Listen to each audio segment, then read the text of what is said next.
watching the SEC on ABC, presented by Starbucks. It's the Dr. Pepper Championship Drive Game of the Week. The Palace on the Prairie in Norman has hosted a lot of big Oklahoma home games over its century-long history. Today it's the site of another as the 8th-ranked Sooners welcome number 22 Missouri back to Norman. Once annual foes in the Big 8 and Big 12, the Tigers are here for the first time since 2011 in a must-win game for Oklahoma. Brent Venables and his team with an eye toward the college football playoff. The coach hoping for more from John Mateer and his offense today against the talented and dangerous Mizzou team, bolstered by the return of its starting quarterback Bo Pribula. His ankle injury derailed the Tigers' CFB hopes. Now they're cast as spoilers. They'd like nothing better than to deliver a huge blow to their longtime rivals in the city where their coach Eli Drinkwitz was born. The situation's simple for number 8 Oklahoma. If they win out against Missouri and LSU here at home, they are almost certainly in the 12-team playoff field, but lose one of these 2 remaining games, and they are almost certainly out. A lot of pressure on the Sooners today. And welcome everybody to Norman. I'm Sean McDonough along with Greg McElroy. Delighted to have you with us. Oklahoma in good position as a result of back-to-back road wins against top 15 opponents at Tennessee and Alabama. Greg, they won last week with just 212 yards of offense against the Crimson Tide. We expect them to be more aggressive on offense today against the terrific Missouri defense. As a matter of fact, the Tigers are top 25 in the country on both offense and defense, led by the ground game and the leading rusher in the nation, Ahmad Hardy. And he's been fantastic this year. I mean, nearly 1,350 yards. And to think that of those 1,350 yards, nearly 950 come after contact. He's very difficult to bring down. That's 140 yards better than anyone else in the SEC, but against the best defense he's faced, against Auburn, against Alabama, not quite as productive. So he's got to be at his best today against the top 4 rush defense in the country in Oklahoma. And he'll have some help as they get their starting quarterback back. With more on that down on the field, here's Molly McGrath. Yeah, Sean, you mentioned it. Mizzou quarterback Bo Pribula starting today after suffering a non-fractured dislocated ankle less than a month ago. And he admitted to us he's not fully healthy but feels good enough to play. Now, Pribula not even wearing a brace on that ankle. He's just going to have it heavily taped. He was a full participant in practice this week, but I watched him in pregame warm-ups.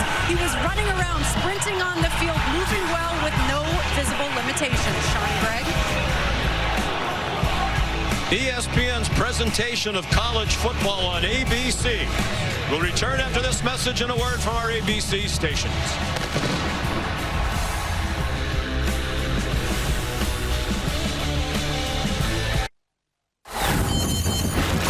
You're watching the Dr. Pepper Championship Drive Game of the Week. And it's the 98th meeting all-time between Oklahoma and Missouri. Brent Venables' team 8-2. Trying to win out and make the college football playoff. Eli Drinkwitz' team started out 5-0 with playoff aspirations. A tough home loss to Alabama. They come into this one having lost 3 of their last 5 overall, but it's 7-3. Still a chance for a 3rd straight 10-win season. Tate Sandel's kickoff is a touchback. Oklahoma won the toss and deferred, so Eli Drinkwitz would like to take the ball and hand it to Bo Pribula, the graduate student, first year at Mizzou, is a transfer from Penn State where he spent 3 years. Was having a nice season for the Tigers before he dislocated his ankle 4 weeks ago at Vanderbilt, and he's back better than most expected. He gives a great tip of the cap to the medical staff at Missouri.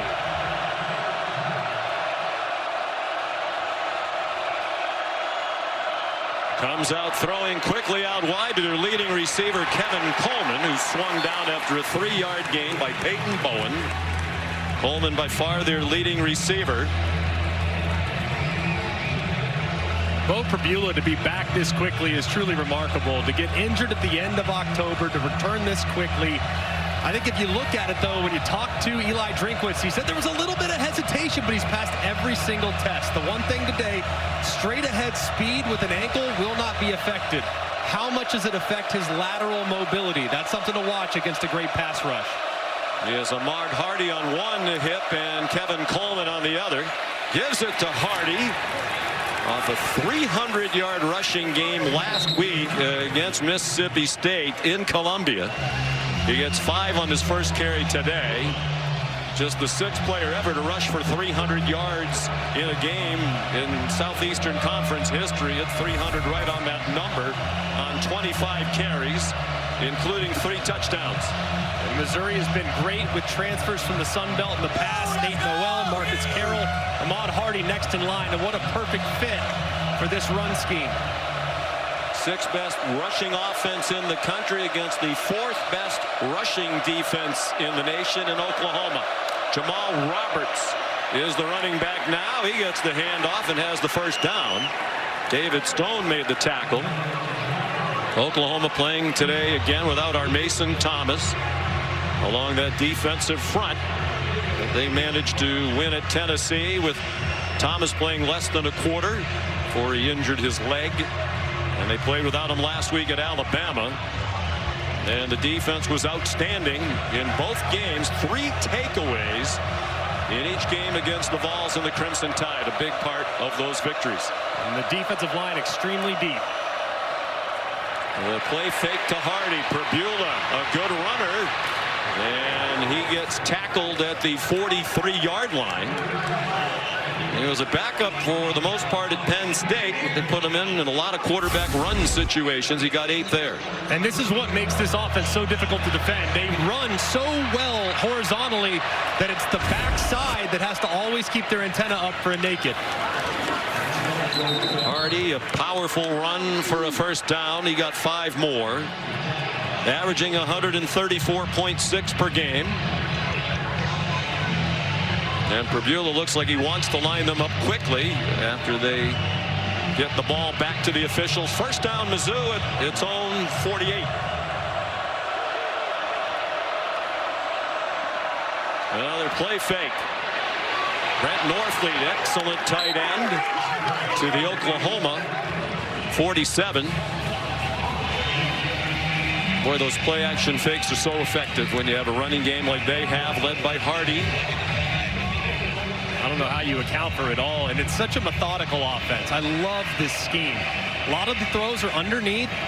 You look at Bo Prabula's numbers, not a lot of throws downfield, very few that travel 20-plus yards in the air, but they're very efficient. They stay in front of the sticks, and it's all because of how they can utilize misdirection in the run game. It is a ball control offense. They average more than 32 minutes per game time of possession. Out wide it goes to Donovan Olubade, the freshman who's really come on in recent weeks. Had a touchdown catch in their win against the Mississippi State Bulldogs last week. He came up a yard short of the first down. 3rd down and a short 2. That's one area of this Missouri team. Everyone talks about the run game and Hardy. I think they are very underrated at wide receiver. Very few drops, extremely efficient, and do a good job marrying up this run game with how they attack free space. They have Roberts back in on 3rd down and short. He's a little bit bigger. He rips through a hole and has a first down. He'd be the featured back on a lot of teams. He's rushed for nearly 600 yards this season, averaging better than 6 yards per carry, and he got 7 on that one. And a great job by the left side of the offensive line and the tight end, Jordan Harris, moving that defensive front for the Sooners. Nice opening drive for Missouri. Jamal Roberts again to the 33. The offense coordinator and play caller is Kirby Moore.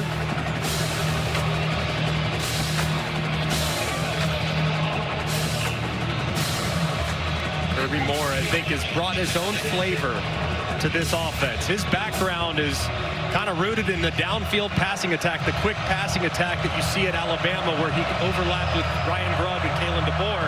But he's really meshed well with what Eli Drinkwitz has done traditionally by running the ball outside the tackles. Looked like the Sooners were offside. Flags are down. Kevin Coleman taken down just short of the first down, about 2 yards short of the markers. David Stone made the tackle. David Smith is the referee leading this Southeastern Conference crew.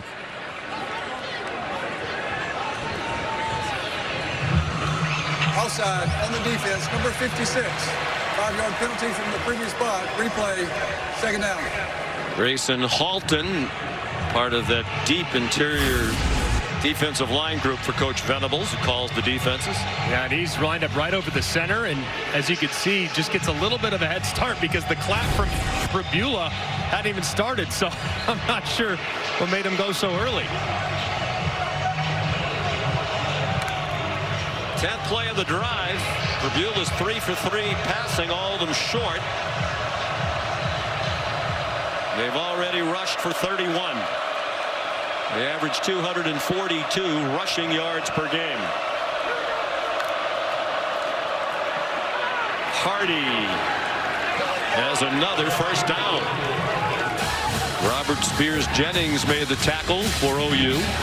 This is a great defensive alignment. And Brett Venables does such a great job creating confusion with his pre-snap adjustments and pre-snap movement and then late blitzes. But when you have a run game that's this committed, you're really forced to kind of be a bit more stagnant. You want to make sure you account for every single gap. We said it's kind of comparable to playing against a triple option type of offense, because if one gap is unaccounted for, it could be out the gate. So expect a slightly more conservative defensive plan from Oklahoma. They line up in the pistol.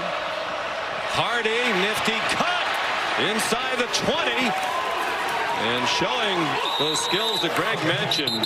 Yards after contact, very difficult to tackle, powerfully built at 5'10", 210. He gets up hobbling a bit after an 8-yard pickup. Just an unbelievable move right here. It looked like he was going to be tackled right there, and he bounces to the outside. And a little concern on the Missouri sideline as looked like he kind of got his right leg trapped underneath him, but he's limping it off right now at about the 24-yard line. 12th play of the drive.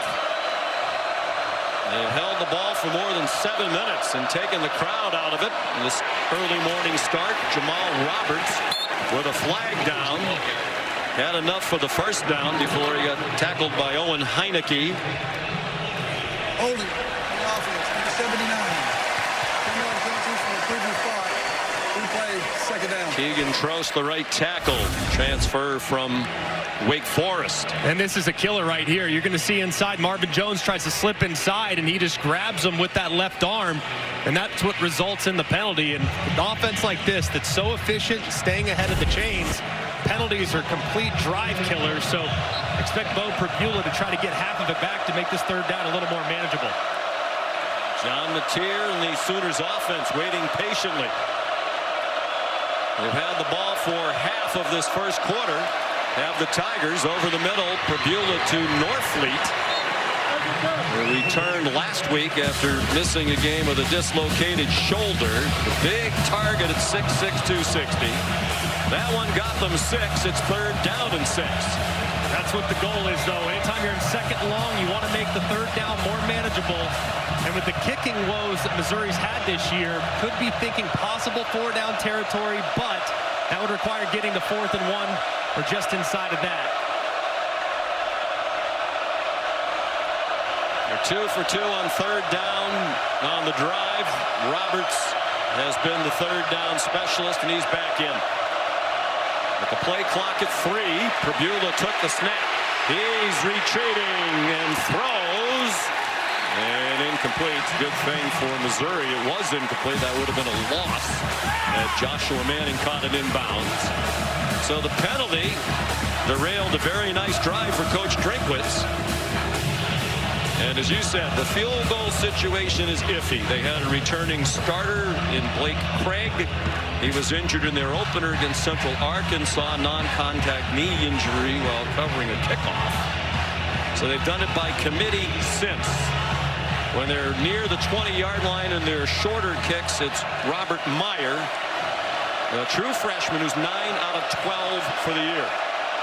Very little breeze to speak of. It's an ugly-looking kick, and it got through from 39 yards.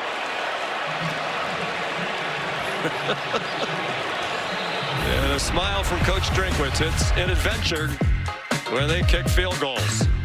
Looked like it was nearly touched off the left-hand side, but you watch it just cut ever so slightly off the left side of the upright. for 3 points. A fairway hit, but not leading the tour in driving distance.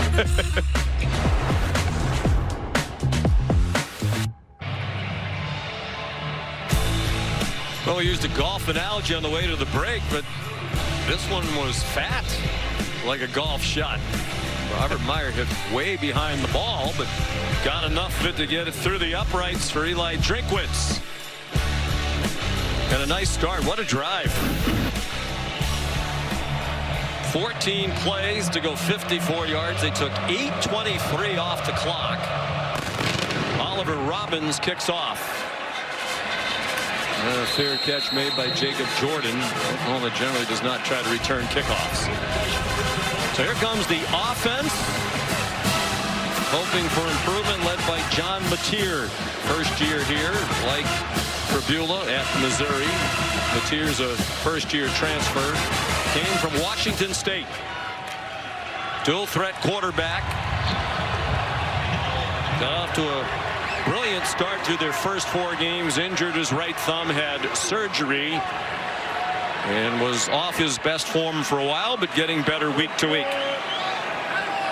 They send Xavier Robinson in motion. They come out being aggressive right out of the gate, and that pass is too long for Deion Burks. They want to try to take advantage of his speed today. Toriano Pride had the coverage for Missouri. And talking to Ben Arbuckle, the offensive coordinator for Oklahoma, the big point is he wants to challenge the corners. He feels like the corners against the speed that Oklahoma has at wide receiver, that's a matchup in favor of the Sooners. And in his DNA, he's a high-volume, vertical passing guy. That hasn't really been who he's been this year, but it might come out today against a gettable secondary. The leading receiver, Isaiah Satania, went in motion. Mateer throws, ricochet, incomplete. It'll be 3rd down and 10. Trying again to get it to Deion Burks with Pride in coverage again. Toriano Pride coming off a really nice game last week. They said that was huge for him, and Kanik almost grabbed it there on the deflection. And Pride was the SEC Defensive Player of the Week. Had a pick 6, one of 2 they had against Mississippi State. They also returned a botched snap on a field goal, 62 yards. Mateer over the middle, caught by Jaron Kanik, the tight end, for a 7-yard gain. So after Missouri held the ball for well over half of the first quarter, it's a quick 3 and out for Ben Arbuckle's bunch. And they're going to have to kind of go back to the drawing board there. A little more air on the deep ball on 1st and 10 from Mateer, but this is a really sound defense. They're going to force you to be creative. They're going to force you to be patient. But when you have those shots, you have to hit them. This is an outstanding group that can rush the passer. Grayson Miller, the punter.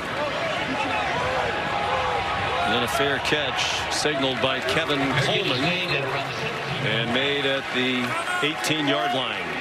51-yard punt. 3-0 Missouri. We're in the first quarter in Norman. And you might need a coffee here in Norman for this early morning start. Kickoff just after 11 a.m. local time. Bo Prabula and the offense ready to go. 8 minutes and 23 seconds to kick the field goal. Believe it or not their longest possession of the season. They had a drive of 10:43 against Louisiana in game 3 of the season. And a 16-play, 8-minute, 47-second drive in the border war against Kansas. Second game of the year. When Eli Drinkwitz watched Bo Prabula play a great game in that rivalry game. 30 for 39 for 334 and 3 touchdowns for Prabula against the Jayhawks. He was lights out that day for sure, and they do such a great job of playing complementary football and taking some of the pressure off their defense. Here's Hardy, and they defend that stretch very well. Kobe McKenzie made the tackle. Wasn't even a given at the beginning of the year that Prabula would be their starting quarterback. He was in a battle with Sam Horn, and then Horn injured his knee in the opener. So it's been Prabula. Then when he got hurt, Matt Sollers, the true freshman, stepped in for the second half of the loss at Vanderbilt and started the last 2 against Texas A&M and Mississippi State. His future is bright, but the man of the hour is Prabula.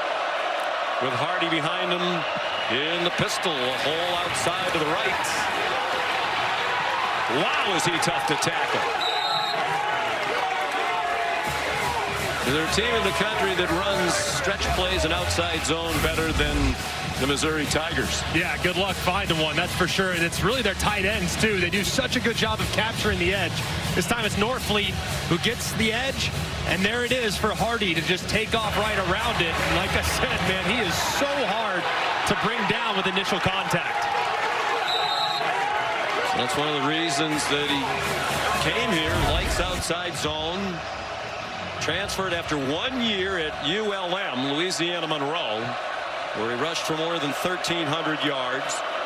And was the Sun Belt Freshman of the Year and a freshman All-American. He gets dropped for a 2-yard loss.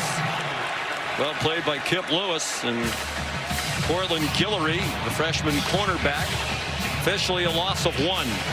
Already a game of adjustments for Brent Venables defensively. He's going with a bit of a 3-safety look, where the deepest defender is about 9 or 10 yards right in the middle of the field. Then he has 2 safeties to the outside that are very capable at about 8 yards to come up and run support. So he's already tweaking where he's at in the back end, not being threatened by the downfield throw from Missouri.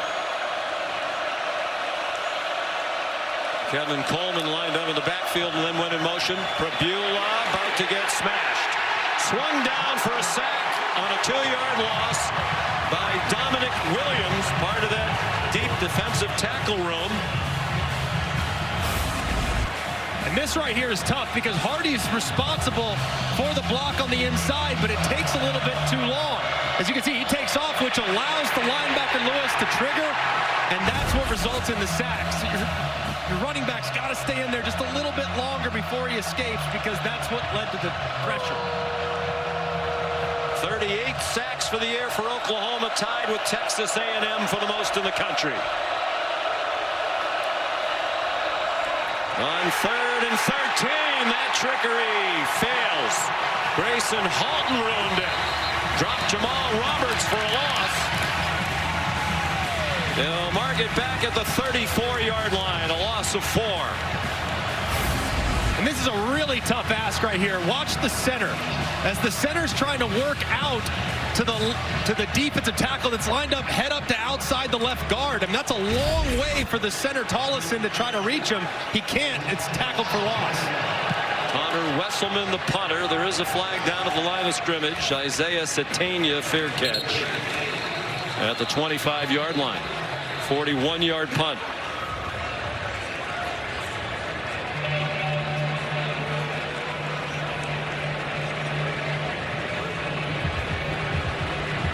A decision for Eli Drinkwitz to make.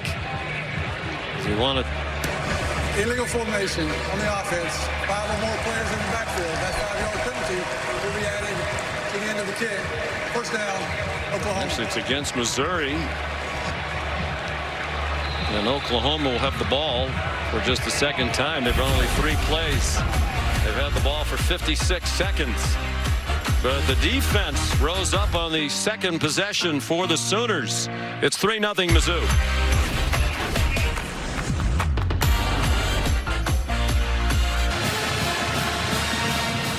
Today's Impact Players are brought to us by Fairfield by Marriott. Josiah Trotter's done such a great job at middle linebacker for this Missouri defense all throughout the season. And Isaiah Satania has become the go-to guy in the slot for the Sooners all year. They may try to be creative today with Satania, move him around a little bit. He goes in motion. They fake a handoff to him. He got belted after Mateer kept it. And Mateer got a yard, and that's all. Tackled by Josiah Trotter. Boy, did Satania get blasted as he went in motion. I mean, just crushed by Zion Young, who's going right upfield. And they have an all-points bulletin on Satania. They have to know where he's at all times. And Zion Young following the plan and delivering a big hit.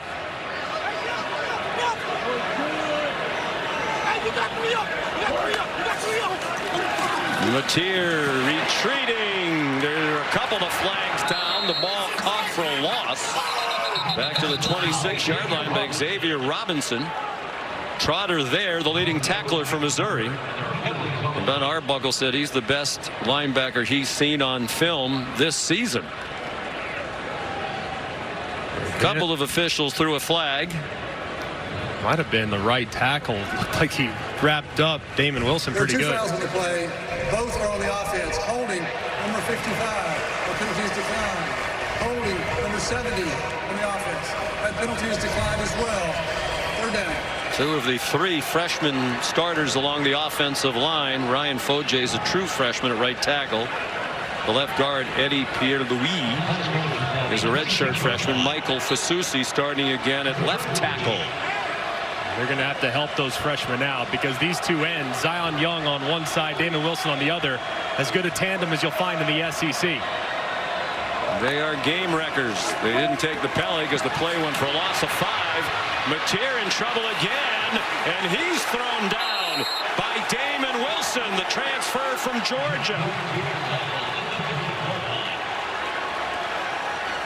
First sack for the Tigers. It goes for a loss of 11 for OU. And they're trying to help out with their tight end, Kanik, on the right side to just give Foje a little bit of time. So what does Missouri do? They run a little bit of a game where the tackle goes outside and allows Damon Wilson to come to the inside. And Wilson makes the play on the quarterback trying to escape. Grayson Miller to punt.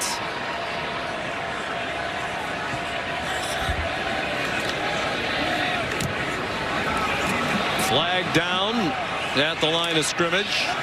Coleman with a flag down near him. He scampers out of bounds on the far sideline. 50-yard punt. There are a couple of flags on the play.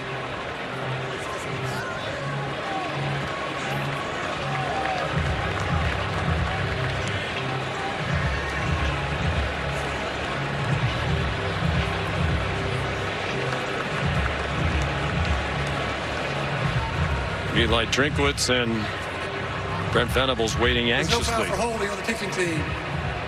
Illegal formation on the kicking team. 5 or more players in the backfield. That 5-yard penalty will be added to the end of the kick. First down, Missouri. Well, apparently that's the flavor of the day. More SEC action following us on ABC today at 3:30. Arkansas is at Texas. Longhorns very slim hopes for the college football playoff. Desperately need to win today. Tennessee is at Florida tonight, 7:30. Both games will be available on the all-new ESPN app. 3 very sneaky good rivalries. Of course, Tennessee and Florida, so many memories. Not many wins for the Volunteers in Gainesville in quite some time. And then Arkansas and Texas, man, that is a sneaky one. The Super Bowl for the Hogs have lost 8 in a row, and Texas reeling after last weekend's disappointment at Georgia. And this is a rivalry that has been renewed in the SEC. The first quarter dominated by Missouri. Got to be thinking at some point in this drive or the next, a shot is coming from Missouri with those safeties playing so tight. Hardy. Looked like they stacked him over the line. He powered ahead for 2 on what is perhaps the final play of the first quarter. Although Perdula does look like he's trying to line them up quickly. Hardy, the running back, in the pistol.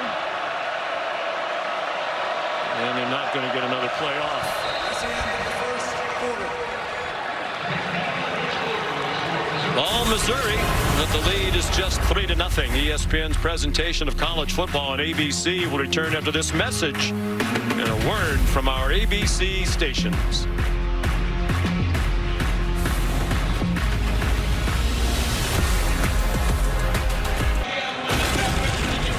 For 20 years, Allstate has celebrated every field goal and extra point made by participating universities by donating to the university's athletic scholarship fund, supporting all student athletes.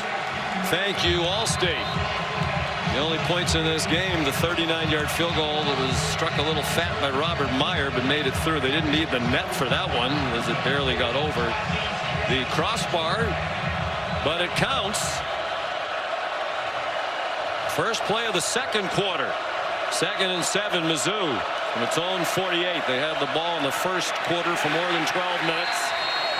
Hardy dropped for a loss of 1. Owen Heineke and Grayson Halton there.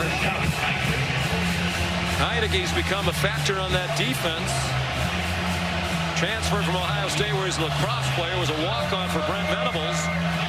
Stuck it out deep down the depth chart, and eventually won Coach Venables over. 3rd down and 7. This is where you got to be very aware of possible pressure from Oklahoma, but based on the pre-snap look, looks like it could be coming off the left-hand side. Bo Pribula to the 50-yard line, juggled and dropped along the near sideline. It wasn't going to be a first down anyway for Jordan Harris. And a flag down and a little woofing after the play. You saw on a replay as we were going to break, there was some woofing during the coin toss. Whatever happened just now was right in front of Brent Venables, and he's an interested onlooker to the officials' conversation. After the play was over, unsportsmanlike conduct, number 34 on the Oklahoma bench. 15-yard penalty from the previous spot, automatic first down. That is huge. It would have been 4th down and almost certainly a punt. Adepaju Adibarawa is called for a critical penalty. And it looked like he was over on the bench, and something happened right around as the official is going in there. That's when he throws the flag, and it looks as though somebody's in the face of the Missouri player or something who's on the ground, and just a massive mistake on Oklahoma's sideline. You can't do that. As you can see, not a lot of room on the sidelines here. It's one of the tightest stadiums in the country with an eye toward that. But no excuse. Pribula after the fake, trying to throw it away, it seemed, or get it to Norfleet. It was almost a diving interception by Robert Spears Jennings after the pressure came from Marvin Jones Jr., and Spears Jennings is not getting up.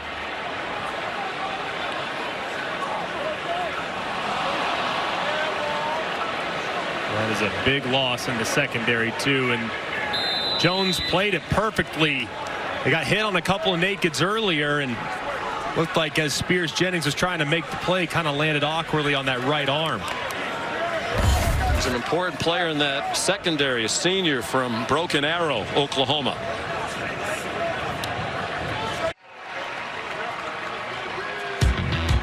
Robert Spears Jennings very nearly had the interception, and on the diving attempt he appeared to injure his right shoulder, which was already strapped up prior to the game. He's trying to walk it off on the sideline. He's had that right arm folded against his chest. So play resumes with Missouri leading 3-0, less than a minute into the second quarter. Spears Jennings in the tent now.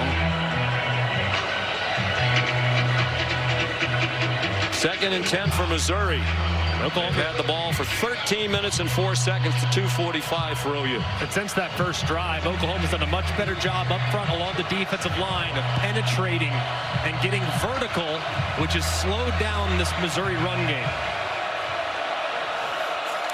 Jamal Roberts, the running back, and he's thrown down for a loss by Owen Heineke. Loss of 5. And a great job by Heineke just on the linebacker run through. They're trying to run on the outside zone. Heineke sees it, goes right in the backfield, and forces another 3rd and long. We started to tell his story during fall camp. Heineke frustrated. He wasn't really a factor on the defense. At the end of training camp, he put together his own videotape of highlights from practices and sent it to Brent Venables. Venables watched it, said, I was embarrassed. I didn't realize how terrific he's been in practice. He earned a chance to play, and boy, is he taking advantage of it. He's in on the play again with Reggie Powers the 3rd. Roberts dropped for a 1-yard loss, and Oklahoma has figured out that run game for Missouri. Yeah, they have, and it's by being more aggressive. They were a little passive on the first drive, and they got a couple times. Now they're pinning their ears back and going, and they're making plays behind the line of scrimmage. That was a huge emotional stand after the free first down that they gave with the sideline unsportsmanlike. End over end punt by Wesselman, and downed at the 2-yard line. 40-yard punt, perfectly placed by Wesselman, the transfer from Stanford. Just excellent job too. It looked like Toriano Pride that was able to corral it. No, excuse me, that's Johnson, the wide two receiver. number twos, the bane of every college football announcer's existence. Marquise Johnson there. They've spotted it at the 3. Here comes Oklahoma, a couple of 3-and-outs. They've run 6 plays. More than 2 minutes into the second quarter. They got to get the run game going a little bit too. They haven't tried at all. Minus 7 yards of offense. Xavier Robinson ahead across the 6. Zion Young the tackle. Try to run the ball a little bit. I know you have 3 freshman offensive linemen, but this is a great pass rushing group. If you become one-dimensional offensively, these edge rushers could just pin their ears back and go. You got to keep them honest by trying to run the ball between the tackles. Shut out for the first time in the first quarter this year, the Sooners.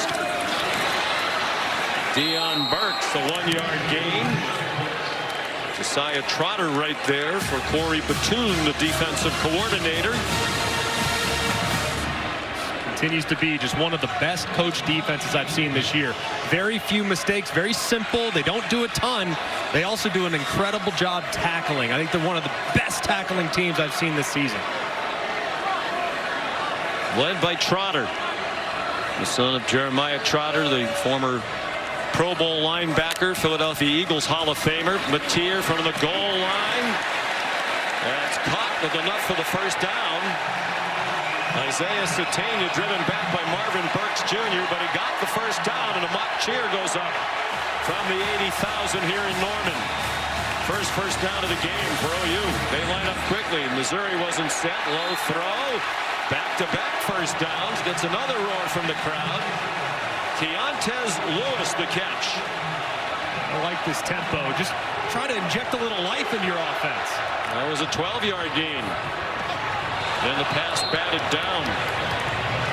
Good to see Keontez Lewis back. He suffered what looked to be a very serious injury when he ran into the wall in one of the end zones head first in the game against Kent State. Big relief to have him too, especially in a game like this where vertical speed and being able to run past these corners might be opportunistic for this Oklahoma offense. After an incomplete pass intended for Lewis, it's 2nd down and 10. Press coverage on here with one-on-one. You might be able to take a shot. Mateer looking to that single coverage intended for Satania. Crowd wants a flag. Ball is thrown out of bounds. Toriano Pride have the coverage. Venables pleading his case, looking for a holding call on the Clemson transfer. Yeah, it looked like just wasn't a lot of room given by Lewis, and you see some contact there, and I can understand why they want the call. I probably would have called it myself because Pride never looked back and tried to play the football. He just played the receiver, and that usually results in a flag.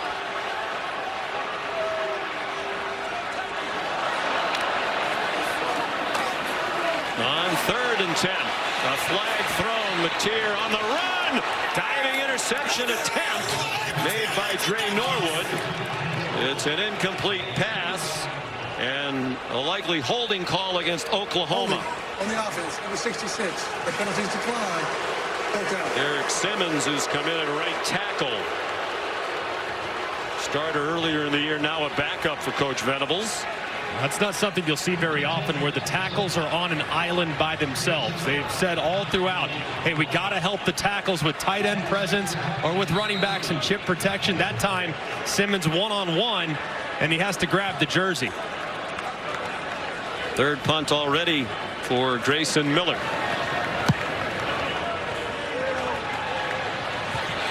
Kevin Coleman fielded it at the 30 and gets dropped at the 33. 43-yard punt. You're watching the SEC on ABC, presented by Starbucks. It's the Dr. Pepper Championship Drive Game of the Week. Kick off your Week 12 NFL Sunday at 10 a.m. with the Countdown crew on ESPN and the all-new app. They'll have the early breaking stories, injury updates, and previews of every game right up to the kickoff. Then cap your NFL week with Monday Night Football at 8. The Carolina Panthers and the San Francisco 49ers.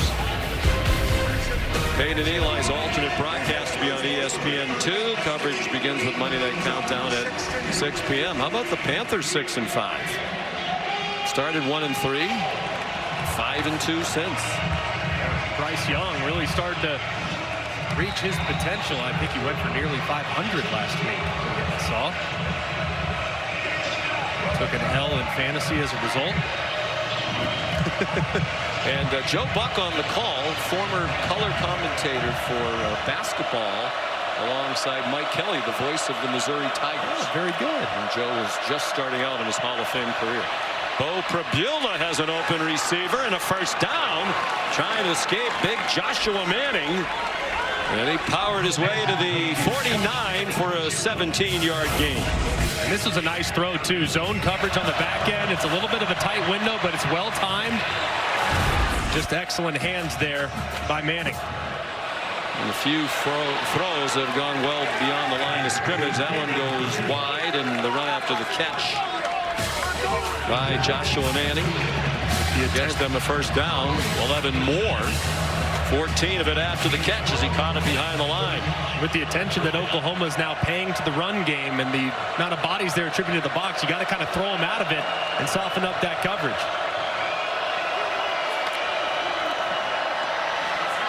Back shoulder throw. Prabula. Flag thrown at the end of it.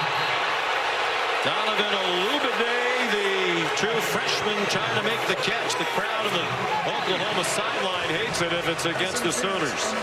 Number 19, 15 penalty from the previous ball.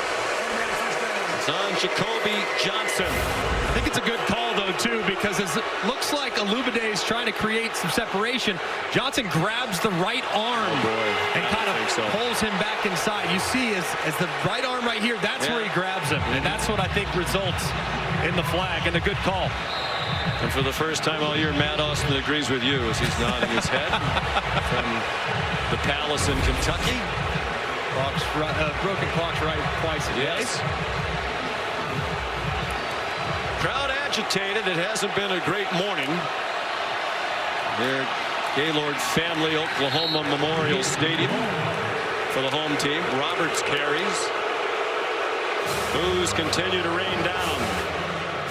This is the spot of the field where Brent Venables likes to ramp up the pressure a little bit. Knowing the field goal kicking issues and challenges and inconsistencies, this is where he likes to bring some heat. Likes to bring those linebackers, so always keep your antenna up for pressure as you approach the 20-yard line.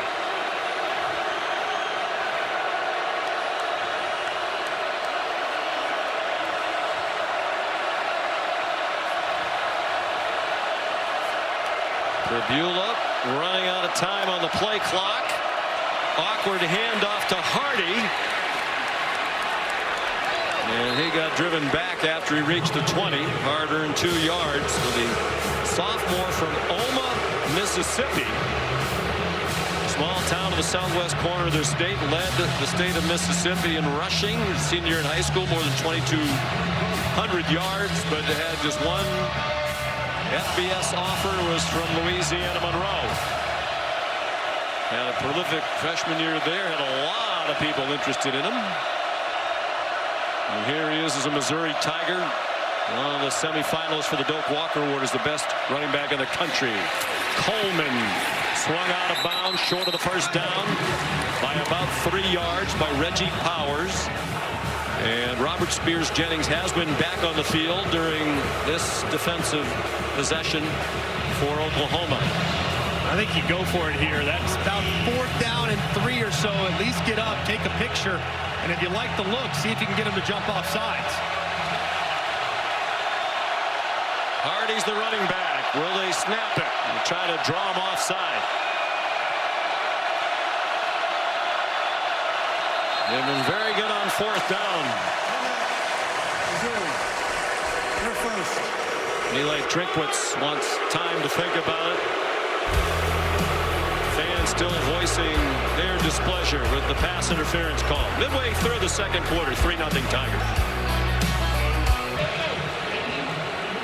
You're watching the SEC on ABC. One of 2 games around the country today matching ranked teams. Number 8, Oklahoma, in position to make the college football playoff if they went out against Missouri and LSU. Number 22, Missouri, moved back into the top 25 with a victory last week against Mississippi State. 4th down and 3, the offense back out there. And I agree with it, too. Missouri's been one of the best teams in the country in converting gotta have it situations of 3 and less. They're in top 8 in conversion. Quarterback run has usually been their friend in this scenario, but with a bum ankle, might just lean on their running back, Roberts. And whistles before the snap. Prior to the snap, timeout. Oklahoma, they're first. This will be a 30-second timeout. Brent Venables wants to talk to his defense. Midway through the second quarter, Sean McDonough, Greg McElroy. You know, if you're an Oklahoma fan, you kind of have to feel like you're fortunate to only be down 3-0, don't you? I mean, Missouri has really dominated the game so far. Yeah, completely. Right now, Oklahoma has 13 offensive snaps for just 17 total yards. They haven't been able to run the ball at all. They have negative yardage rushing. So it's a big down right here for Missouri. I like going for it. Look, the field goal kicking operation has been less than stellar. The offense, however, has been elite in converting down and distances similar to this. So I think I would go for it, but it looking like they're going to make an adjustment. And the field goal unit back out there. Robert Meyer, he made a 39-yarder. Even though he hit well behind the ball on this grass field. This is from 35. Light breeze at his back. Shouldn't need it. That one's low. Looked like it got deflected at the line of scrimmage. And now there's a skirmish and flags flying for the pile-up near the 30-yard line. Peyton Bowen, who almost blocked the first field goal that was made by Meyer, did get a piece of that one. Venables right in the face of one of the officials and being restrained by his assistant coaches, really giving it to the back judge. Looked like there was an Oklahoma player, and it looked like someone else engaged, and the Oklahoma player kind of trucked him near the 25-yard line. After the play was over, personal foul, number 56 on the defense.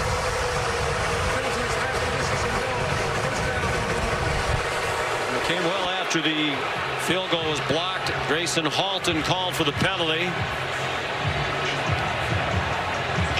They blocked one last week at the end of the first half. Taylor Wine did for Oklahoma. They need to calm down on that sideline.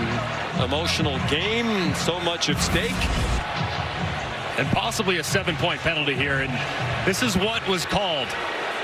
As you can see on top the whole time, pushing the helmet up. That's what led to the penalty. And that's a good call. I mean, he drove him yards down the field and then stayed on top of him. At least I think it was. Matt Austin, what do you think? Yeah, I agree. I don't think it was the initial action. I think it was the fact that he stayed and climbed back on top of him at the end. But keep an eye on the officials now, because they'll probably start throwing a lot of flags to prevent any of this stuff from escalating. Yeah, it really started with some woofing and finger pointing during the coin toss. Oklahoma has the ball. It was well after the play ended. And Xavier Robinson runs for 3. This used to be a big rivalry game. They were conference mates for a long time. They played each other every year from 1919 to 1995. Missouri went on to the SEC. Oklahoma just joined this conference last year, so the rivalry renewed. But a lot of history and not much of it good here in Norman for Missouri. The pass behind Isaiah Satania. And it's incomplete. 3rd and 7. Field goal operation again continues to be a little bit problematic. Laces were fine, but they get a piece of it off the right-hand side. They almost got it on the first kick as well, so they need to adjust how they're snapping it and maybe change the count just a hair, because that's twice now off the right side they've had pressure.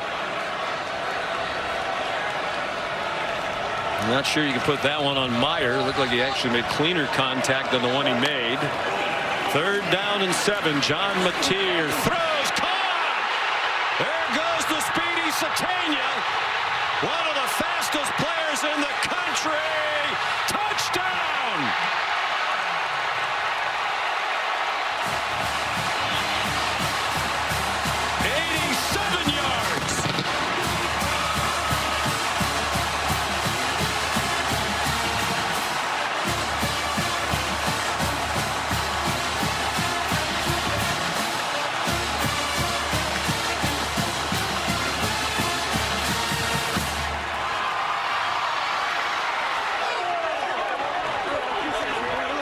Came in saying they wanted to be more aggressive, throw the ball deeper down the field, particularly to Satania. And after being dominated for most of this first half, all of a sudden Oklahoma has a 6-3 lead. Tate Sandell makes it 7-3.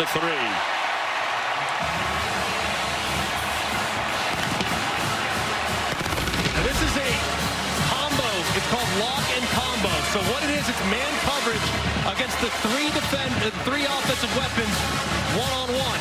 But when they change spots, you lose leverage immediately. Satania moves to the outside, then breaks it back across the face of the defender, and there is nothing but green grass out in front of him.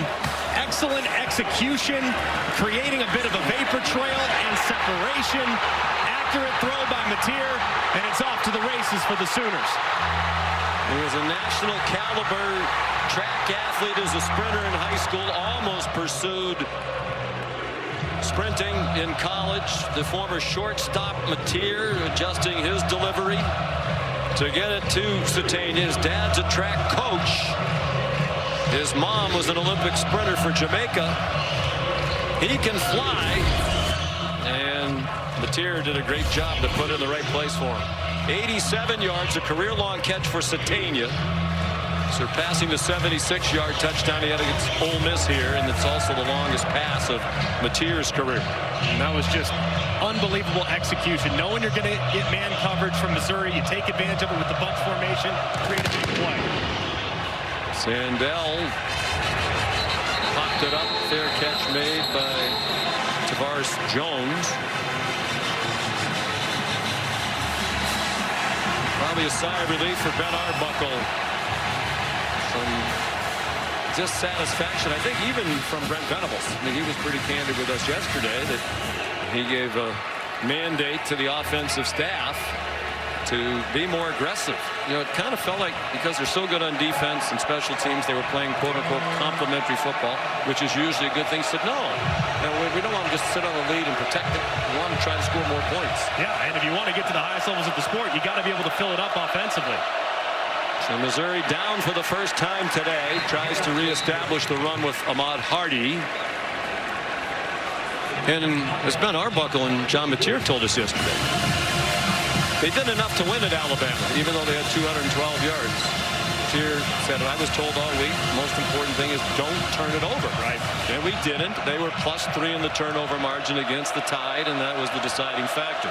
It always feels like, though, when you watch this Oklahoma offense, there's more in the tank with their weapons and quarterback. And now Northfleet not only took off early, but he didn't realize he was the only one moving. Good route, though. Ball start. Number 87 in the offense. 5-yard penalty. Second down. God, it goes to show you how loud it is in here. Can't even hear the whistles, but, I mean, look at the route. You set it up. You adjust off the fly. He's like, oh, I'm wide open. Oh, no. Got a quick start.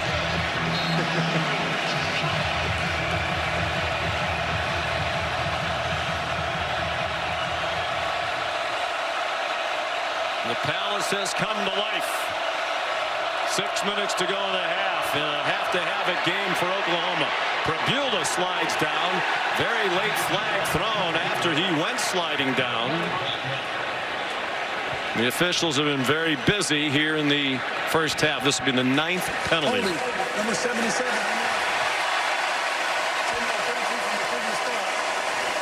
Second down. Curtis Piegler, the right guard, part of an offensive line that's been rock solid for Missouri this year. And you can always tell the guilty party. Watch as soon as he finishes the run, watch his head turn around and look for the official. 77's right there. Where is he? Where's he? They didn't see me, right? Oh, yeah. Saw you and got it. Another big mistake from Mizzou. Their 4th penalty. Oklahoma's been flagged 5 times. And important penalties on both sides. 2nd and 22.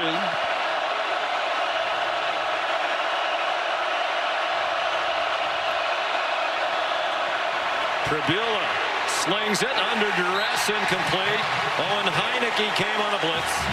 Joshua Manning the target of the pass. And Missouri with 3rd and 22. 0 for its last 5 on 3rd down. Not a lot on the call sheet for Kirby Moore for 3rd and 22. Yeah, I mean, screen's about all you got. I mean, unless you want to hand it off, that's fine too. But screen, hope you can maybe break one. But you cannot continue to live off schedule with self-inflicted penalties. Now one of those situations when perhaps they're staying in the huddle, so the play clock goes under 15 and the communication gets shut off on both sides. Venables can't directly communicate into the helmet of the defense. They snapped it and one. Prabula lost the ball. And he's down in the arms of Taylor Wine back at the 4.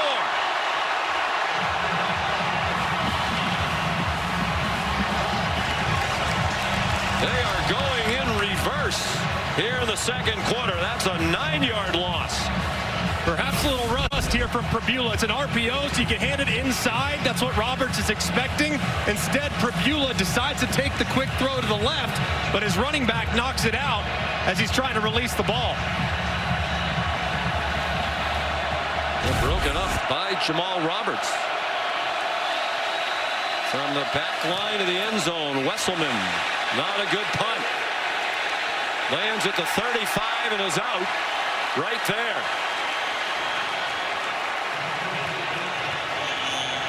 Momentum has turned to Venables' side. Here's Kevin Nagandi. 3, back to you guys. All right, thank you very much, gentlemen. They mark the ball at the 35-yard line. John Mateer dancing around, running out of time, got rid of it to avoid the sack, threw in the direction of Xavier Robinson. Sterling Webb applied pressure. Now the redshirt junior from Little Elm, Texas, in the Dallas-Fort Worth area. And Mateer's got to be a little more decisive against this pass rush. That time he looked like he had a guy open in the flat, decided to hold it a little bit too long and paid the price. Got hit hard at the end of that play.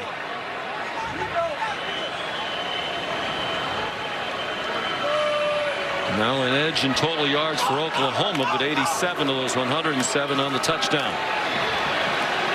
Mateer run down from behind after a gain of 1.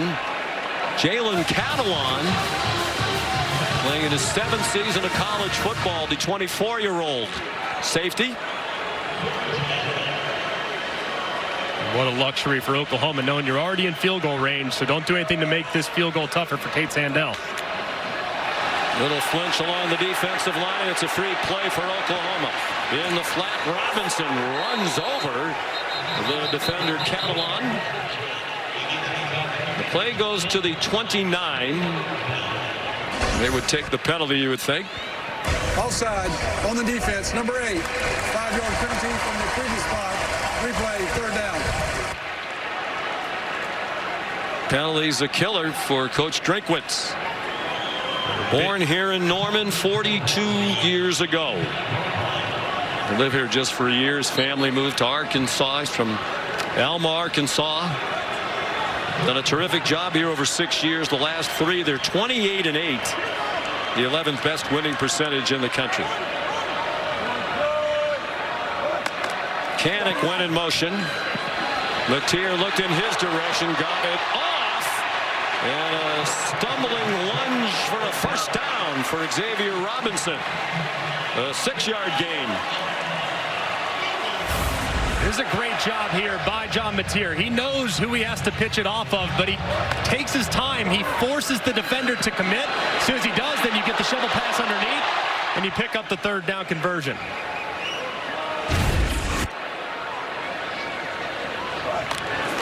Robinson remains the running back. Single coverage. Crowd begging for a flag against Dre Norwood as he had the coverage on Dion Burks. No flag.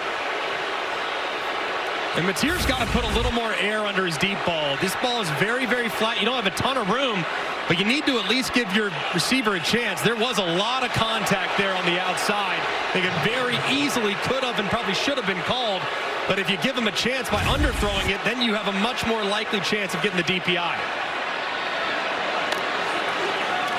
On 2nd and 10, well within field goal range. Open receiver, but a high throw. And it took Giovanni Gibson out of bounds.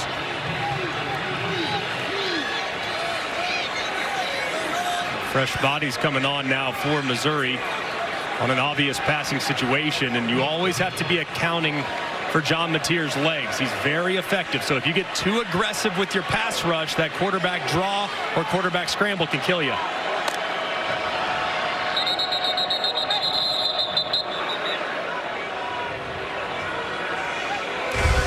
Previous plays under video review. The ruling on the field was a pass was incomplete. It looked to be pretty clearly out of bounds from here, but there's undoubtedly a reason David Allman stopped it. So we shall see. Great catch with one hand, but did a that left toe a little closer. I think he's just trying to see if the left toe came down before the other foot was out of bounds. Exactly what time, too, from the progressive pylon cam, you get a look at it. Ball is secured right there. I don't know. It's very close. But when does he possess the ball, right? It's still moving just a hair. I'm not even sure the other foot is inbounds by the time he caught it. And the ball right there still moving, still moving. Yeah, that's out of bounds. He doesn't have possession. Yeah. Great effort. Yeah. The ball was in his hand, but then it kind of slides down. Let's bring in the expert, Matt Austin. Matt, what do you think? Yeah, I agree with you, Sean. I don't think this is considered firm control. The ball is still moving in the one hand before he tucks it away, and both feet seem to hit almost simultaneously. So I would be surprised if they overturn this.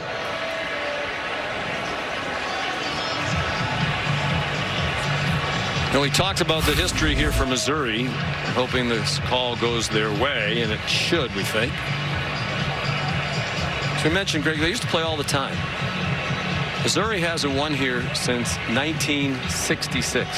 They have lost 18 in a row here in Norman. You have to go all the way back to the great Dan Devine. A 10-7 win over a Sooner team in '66, coached by Jim McKenzie. His only year as the head coach. He was replaced the next year by the great Chuck Fairbanks. But even though they haven't met much in recent years, they did play last year in Columbia.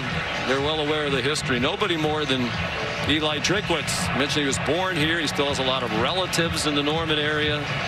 His mom, Susie, is here. And he read us a text his mom sent to the relatives last night. Please do not wear Oklahoma gear in the Missouri section where Eli is giving you the tickets. They had a problem last year at Arkansas when a lot of their relatives there showed up for the game against the Razorbacks in Razorback gear. Yeah, imagine that. The head coach gives you the tickets and you decide to wear the visiting team uniform and colors there in the head coach's section. Pretty wild. Then we did ask Eli, are you sure your mom's cheering for your team? I'm pretty sure. He is a funny guy, a very smart guy. Out of Arkansas Tech, where he was the student body president.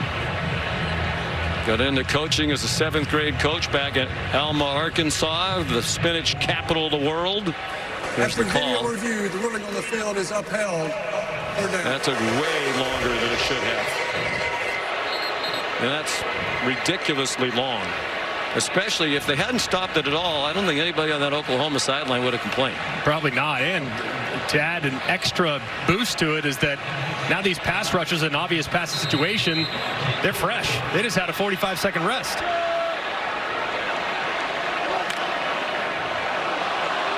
Third down and 10. A lot of cushion down here in the slot. Close that up.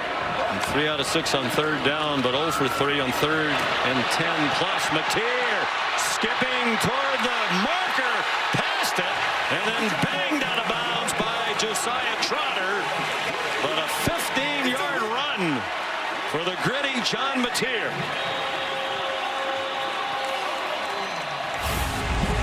And great recognition, too. You have 6 defenders in the box, which means it's a great look to run the ball by bringing Kanik in and the running back as well.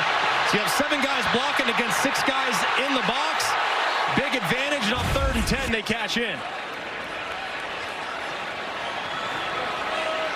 They are perfect in the red zone this season. Have scored on all 32 trips now. Touchdown, Giovanni Gibson.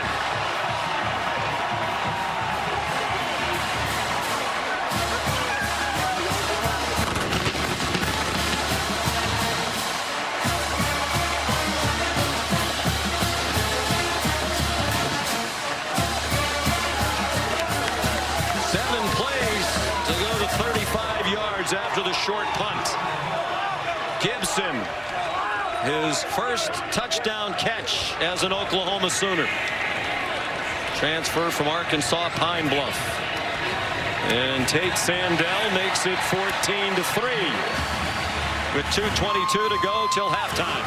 And great eyes by John Mateer here, reading the secondary on the RPO. You watch him, he's seeing this defender the entire way, which means as soon as that defender hesitates and the receiver wins inside, you know you have a green light to throw it high in the back of the end zone. They do it beautifully, and you can see it really here. Look at the eyes of Mateer, that red stripe down that helmet, exactly where it needs to be, and a great job, too, on the outside by Gibson, winning inside. Because if he gets forced to the outside, there's a broken play, but him winning inside against Norwood allows for the space and separation and the quarterback to deliver the ball. To Gibson, big target at 6'2", 211. Mentioned from Arkansas Pine Bluff, but Arkansas Monticello before that. And 70 catches at Arkansas Pine Bluff. Last year was a second-team FCS All-American. It started so well for Coach Drinkwitz, Bo Perbula, and the Tigers. The game has taken a dramatic turn, starting with the 87-yard touchdown here to Satania. They're going to try to return this kick. Tavares Jones down at the 20-yard line. Let's take a look at who's bringing the heat. Brought to you by Sonic. Well, it all started with the special teams getting a piece of the field goal after they decided not to go for it on 4th and 3. They answer quickly on a third down to Satania.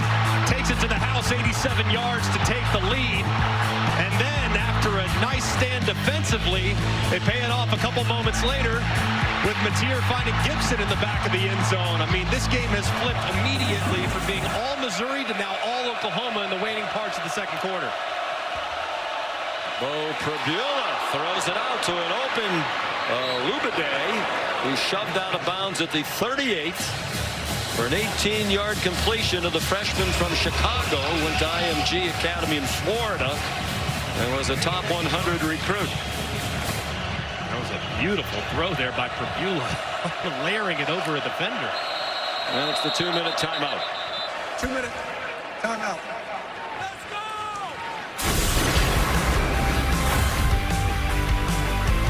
14-3. Oklahoma on top. A couple of touchdown passes for John Mateer today.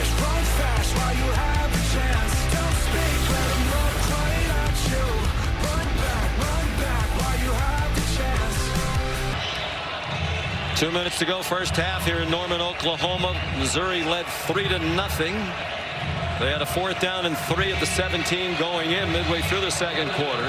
Lined up to go for the 4th down after an Oklahoma timeout. Eli Drinkwitz changed his mind despite the fact they've been good on 4th downs this year and bad kicking field goals. And the game is turned on that play. They tried the field goal. It was blocked. 14 zip for OU since. Prabula takes off running, has Roberts blocking in front of him. He gets chopped down just shy of the line to gain. A 9-yard pickup for Prabula, who was more of a runner than a thrower when he came into games off the bench at Penn State. Michael Boganowski made the tackle. The check down, good for a 1st down to the 48 of Oklahoma. Roberts the catch, 5-yard gain, 1:36. The clock stopped. 2 timeouts for Mizzou going very quickly, but they have to wait. Norfleet is slow coming back to the line of scrimmage. And he was way downfield. Here's Roberts again. To the 45. Gain of 3. Don't have to be in hyperspeed yet, but there does need to be some urgency, and you can favor the sideline too. At some point, I want to take a shot if you get a one-on-one at the top. Sticking with Roberts. He stays in the block. Open receiver caught. Joshua Manning out of bounds at the 25 with 20 more for Mizzou and a 1st down. And that was a really nice and decisive throw there from Prabula. Saw it in the bunch, saw the receiver open immediately, got rid of it quickly for a big play. The spot here with the formation into the boundary. 3 wide receivers into the boundary is where you can get one-on-ones with safeties, and you love that matchup if you're the quarterback. Big hitter, Coleman, plenty of room on the catch. He's down inside the 10. Boganowski the tackle.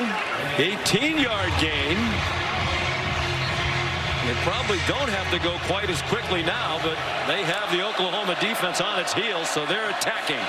Roberts went down inbounds at the 5. And decision for Drinkwitz to use the timeouts or no. He's not going to use it now. Plenty of time this close. And with 2 timeouts in his pocket. Yeah, certainly don't need to. And the guy that they favor here in the red zone is Norfleet, the tight end. He's lined up at the top, or lined up in the slot down here at the bottom. And with his defense scrambling, Brett Venables uses another timeout. This will be a 30-second timeout. The first timeout was useful for Coach Venables. Please reset the game clock to 28 seconds. The field goal team came on for Missouri instead of the 4th down try after Venables called his first timeout. And the beauty here now with 2 timeouts remaining for Missouri, you have your whole playbook. You don't have to resort to the air. You can run it 2 times. And based on their tendencies inside the 12-yard line, I've seen 37 rush attempts from Missouri and only 4 pass attempts. They are a heavy, heavy run team as the field condenses. But quarterback run has been a big part of what they do as they get close to the end zone. And with Prabula's ankle, are they going to try to do that, or will they opt to go a little wildcat, which they do have in their package? First game in 4 weeks for Prabula. Suffered a non-fractured dislocated right ankle at Vanderbilt. Very fortunate it wasn't fractured. That only happens about 1% of the time. Had it been a fracture, he would have been out for the year, including a bowl game. It got snapped to Roberts, and he got stood up at the 3-yard line. Owen Heineke, part of the Soder defense that drove big Jamal Roberts back. Hardy's been on the sideline, the nation's leading rusher. Roberts is a better receiver and apparently a little better in pass protection as well. A lot of throws on this drive. And that was the look right there, kind of a wildcat presentation, a direct snap. And go to again here, where they've had most of their success has been outside the tackle. So if you want to run it again, I suggest running it with a sweep to the right-hand side. When in doubt, they favored the right side of the offensive line. They feel like that's the stronger of the 2. So if they want to run it, maybe something outside the tackles, behind the outstanding transfer Trost, the right tackle. Your left tackle's Caden Green, who's a transfer from Oklahoma. Number 70 was a second-team preseason AP All-American. Hardy is back on the field. 3rd and goal from the 3. 23 seconds to go in the half, and a timeout for each team on a 50-degree day here in Norman.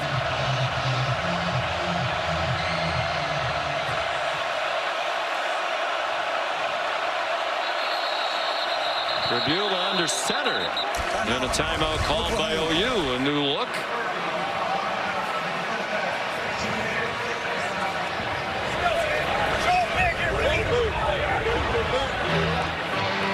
Mentioned Tribula fortunate it wasn't fractured. That's highly unusual given he was tackled by big, strong football players. And he was also lucky. Clay Nully, one of the great team doctors from Mizzou, was able to pop his dislocated ankle right back in place on the field at Vanderbilt right after it happened, which helped the healing process. Absolutely incredible. And to think he's back, too. I mean, we were watching that game live. All of us were just totally beside ourselves, disappointed to see the guy's had a great year go down in pain. So for him to be back this quickly says a lot about his determination, the medical staff of Mizzou. Yeah, and to say I'm ready to go against this defense, which attacks you with regularity, is one of the best in the country. He's a competitor. He wanted to play as soon as he could. And he's trying to lead an upset victory on the road where they haven't won since 1966. Hardy chopped down at the line of scrimmage by Michael Boganowski.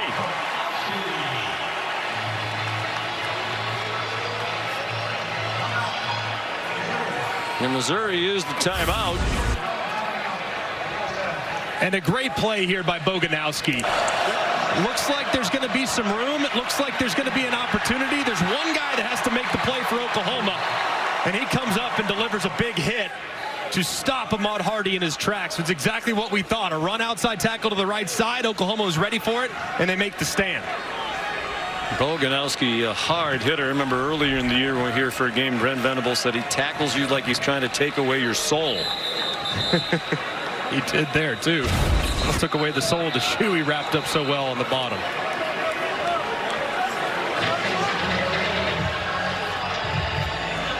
So the field goal team is coming on again. I'm really surprised. And the first one barely got through. The second one was blocked. Oliver Robbins has come in now. Usually he tries the longer field goals. With Meyer not making great contact, they'll give him what would ordinarily be a chip shot, and he drives it through. From 21, so they make it a one-score game. Lost their kicker in the opener. It's been an adventure since. There from Eli Drinkwitz, just thinking to himself, hey, had a great drive here, end of half. They get the ball coming out. Have to get something. To go down 11 points, I think, would have been difficult to try to keep morale at halftime. So I think opting just to take 3 makes some sense. But like you said, a little more conservative than you'd anticipate. Yeah, I think the first one was more questionable than that one. But when we talk about the physicality of these two teams, your success on short yardage situations all year, the strength of your team is running the football. You haven't kicked field goals well. He laughed about the field goal kicking last night.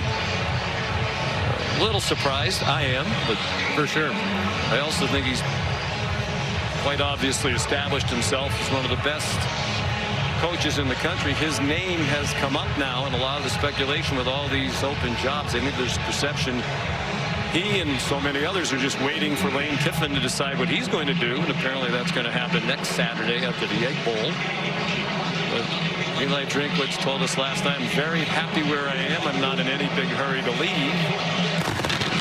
Certainly not about the financial decisions, as he said, when you make $9 million a year. More about where do you have the best chance to win. Satania, the fair catch of the kickoff. There's the Taco Bell Live Más student section. Only one student section can claim the title of Live Más student section of the year. Who will take home the trophy? Why does it have to be one? What do we have a tie? Just give tacos to everybody. No, it's not a participation trophy. No, it should be. No. And maybe we could, match it with Dos Equis. Then you could have 2 Dos winners. Interesting play here. Deion Burks takes off with the ball.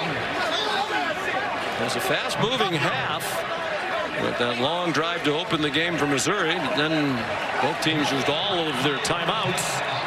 And Brent Venables, trying to take a step closer to the college football playoff, runs to the locker room with a 14-6 lead.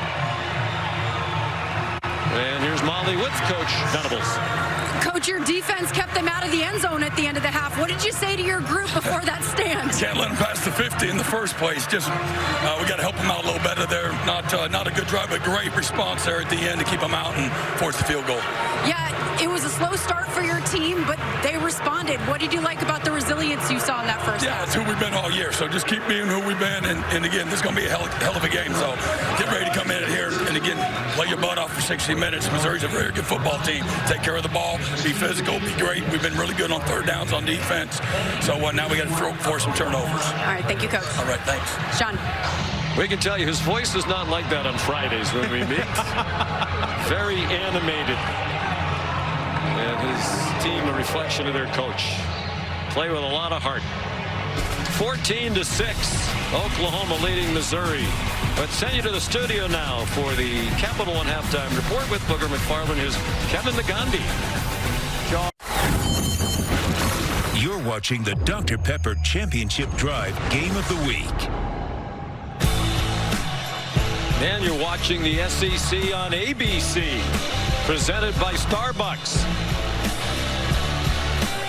From Gaylord Family Oklahoma Memorial Stadium in Norman.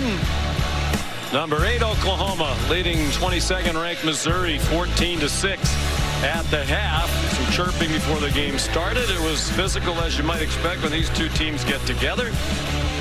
Missouri had a 3-0 lead, but then they had a field goal block that turned momentum against Eli Drinkwitz's team. John Mateer, a couple of touchdown passes, 87 of those 145 yards in the second quarter for Oklahoma came on Mateer's pass to Isaiah Satania. Brent Venables' team had the ball for 8.5 minutes, but has a 14-6 lead, and will get the ball first to start the second half.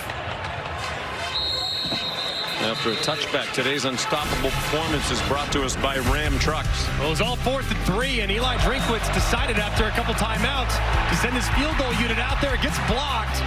And then a couple plays later, John Mateer finds Satania across the middle, and he was out the gate for that 87-yard touchdown. A little later on, RPO, beautifully done.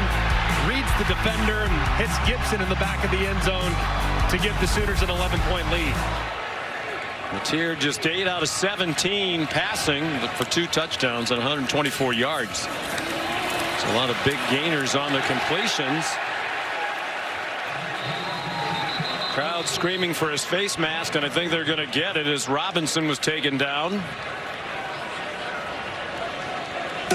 Personal foul, face mask on the defense. Number 7. 15-yard penalty will be added to the end of the run. Automatic first down.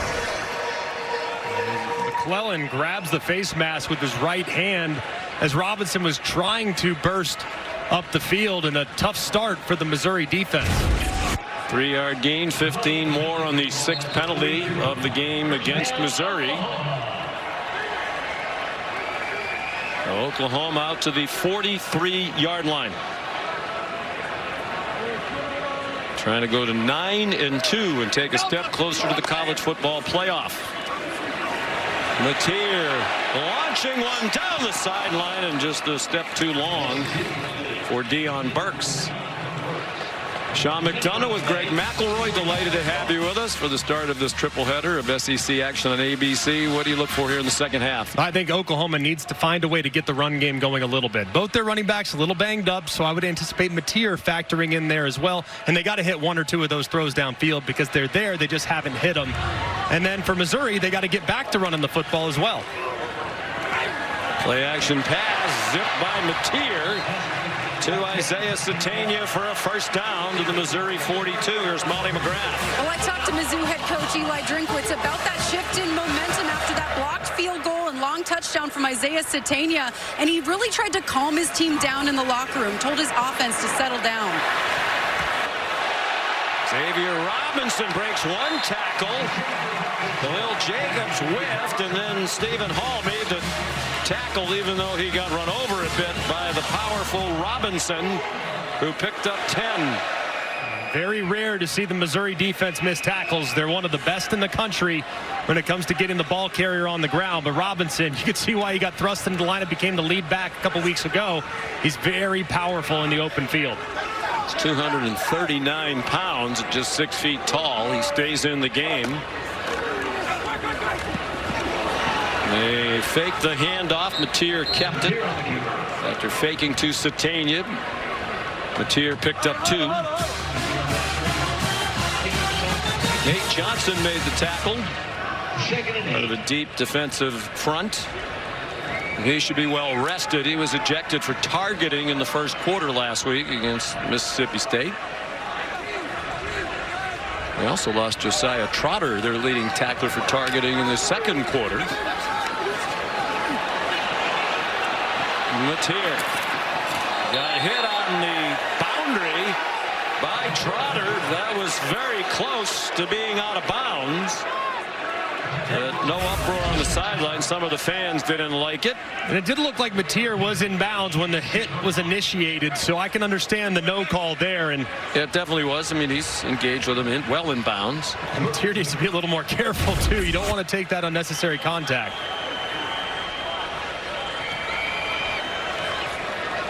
Third down and 4. They're 4 out of 7 on third down. They've converted their last 3. Mateer trying to get somebody to go in motion. Finally, Deion Burks does. Well, they had to use a timeout. Opening possession to the second half. The Sooners trying to build on a 14-6 lead against their old friends, the Missouri Tigers.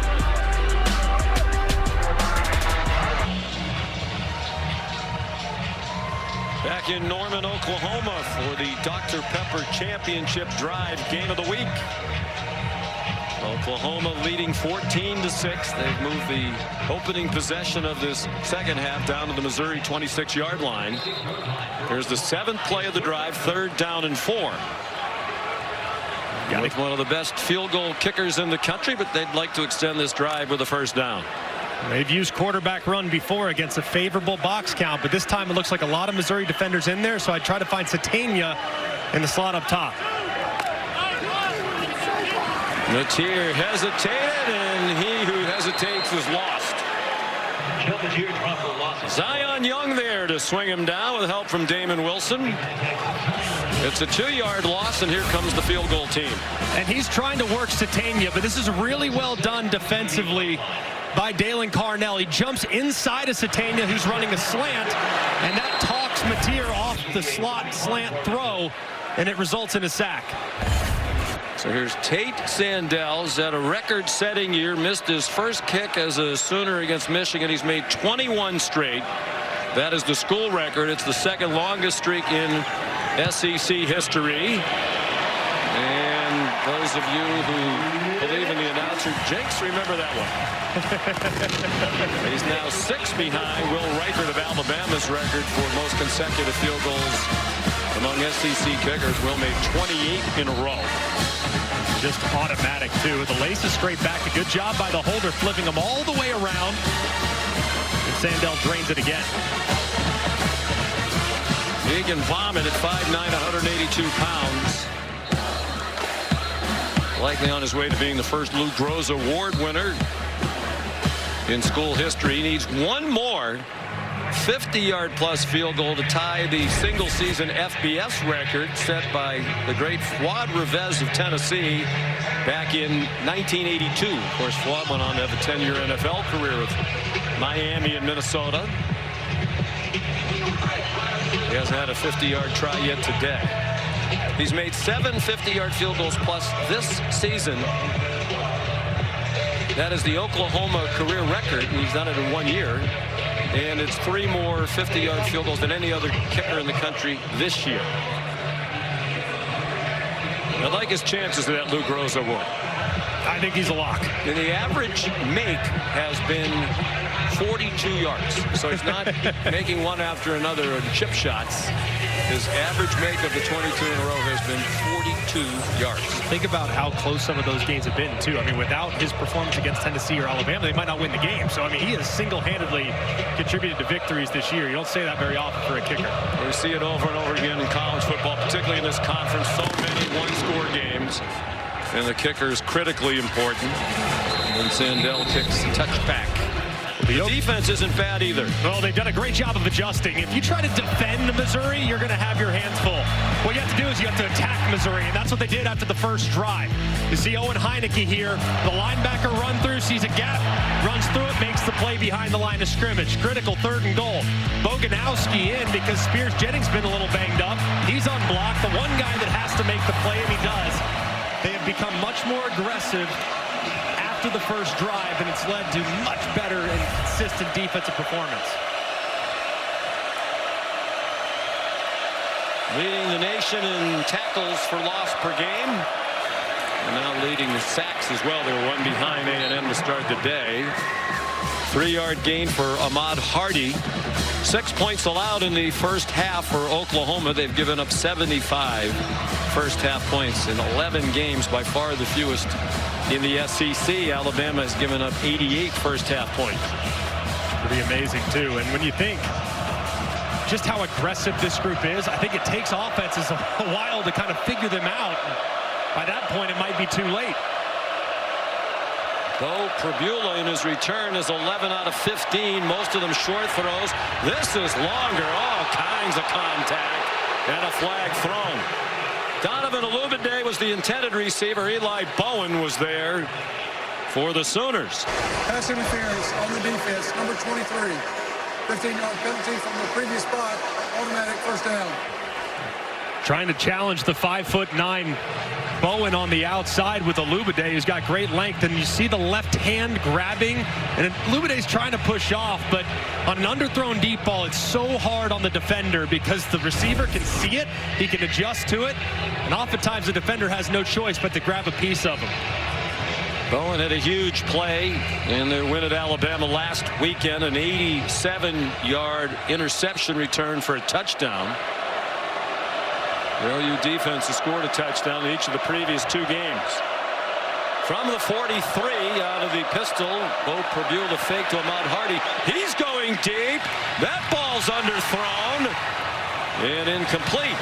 Trying to get it to Marquise Johnson, who got behind the defense, including Eli's brother Peyton Bowen.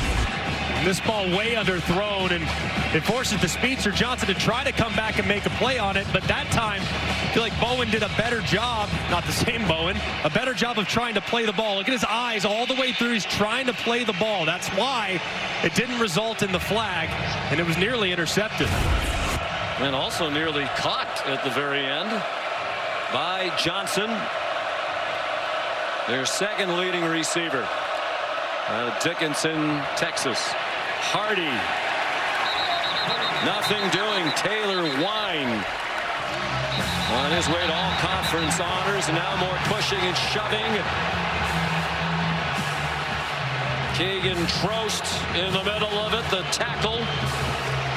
David Stone runs off for Oklahoma. He's fired up.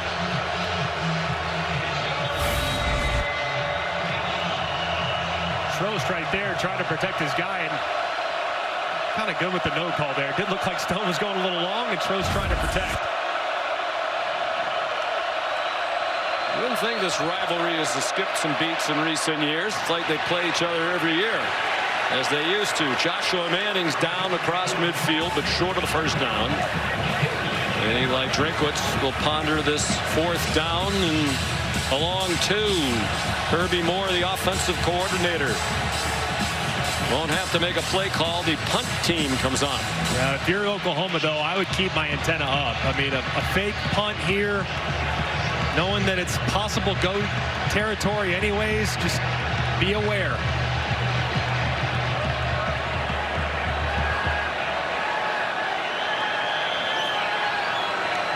Musselman does punt it. Fair catch made by Satania. 40-yard punt for the graduate student from Atlanta. The defense fired up. They got off to a slow start today, but they have picked it up and then some for the Sooners. Sooner Schooner rolling, one of the great traditions in college football, hoping Oklahoma rolls on to its 9th win. Trying to get to 9-2 and take another step toward the college football playoff. They moved up 3 spots to number 8. They'd be in the playoff if it started right now, but of course it doesn't. But if they win today and win against LSU here next weekend, they are a virtual lock to be in the field. John Mateer after the fake keeps and scampers out across the 16-yard line for a gain of 7. Tristan Newsom made the tackle for Missouri. Newsom had a huge play in the game between these two teams last year in Columbia. Mateer escapes to his right, and with pressure coming from Josiah Trotter, he threw it away. Last year they were tied in the final half minute of the game, and Newsom had a strip sack of Jackson Arnold, and it was picked up by Zion Young and run in for a 17-yard touchdown with 22 seconds to go to give Missouri a wild win.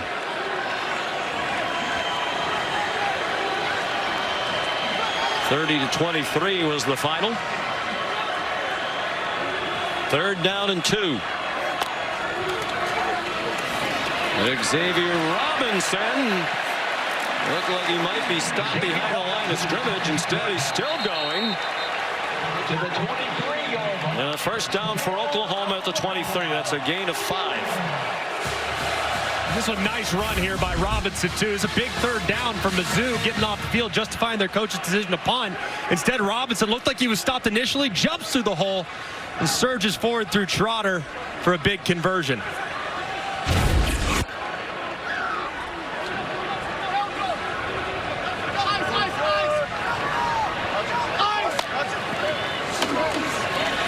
On first down, Mateer to the sideline to Canick. Stayed in bounds. And finally out of bounds at the 40-yard line with a 17-yard gain and another first down. What footwork there by Canick.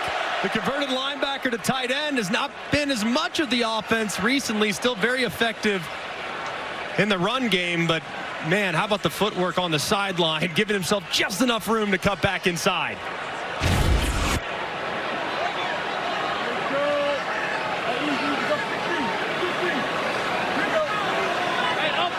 Second catch for Canick from his good pal Mateer. Xavier Robinson more than midway through the 3rd quarter now, picks up 3. Oklahoma just needs to continue to chip away. They've been a big play run team all throughout the season. As far as the down and down out production, not great running the football, but it feels like at any moment they could bust one with how aggressive Missouri's been along the front.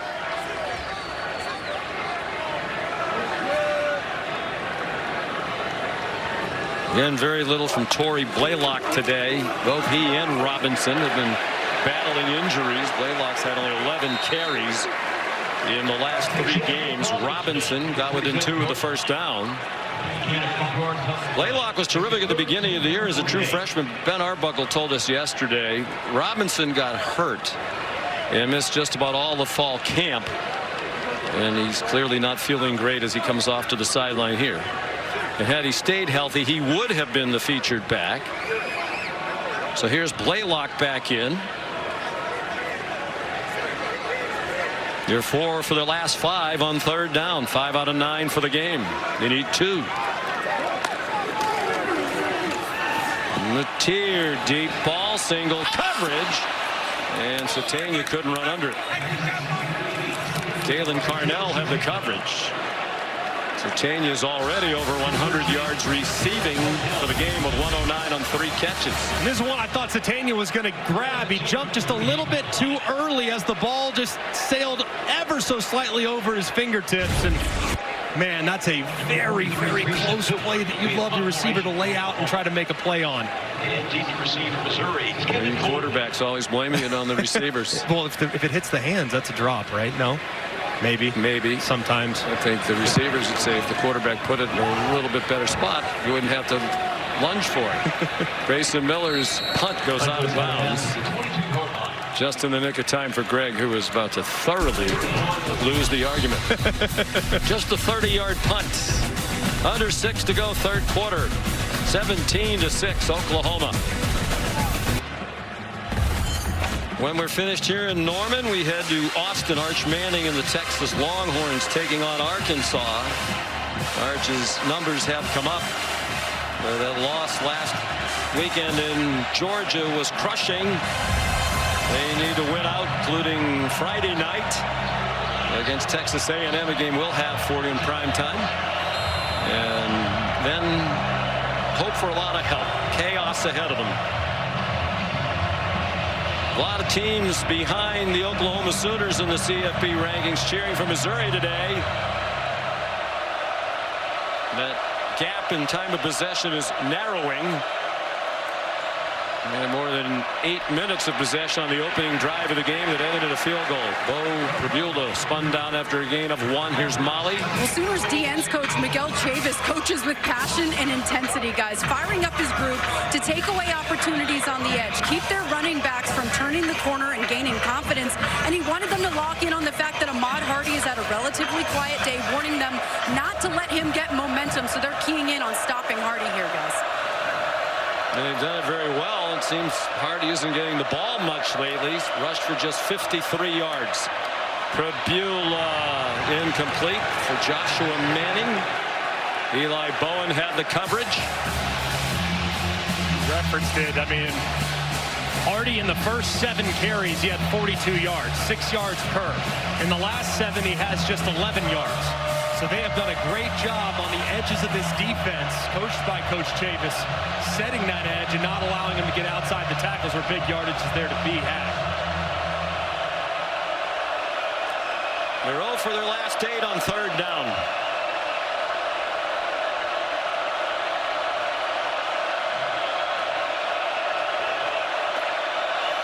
With 3 on the play clock. Quick pass, incomplete, intended for Norfleet.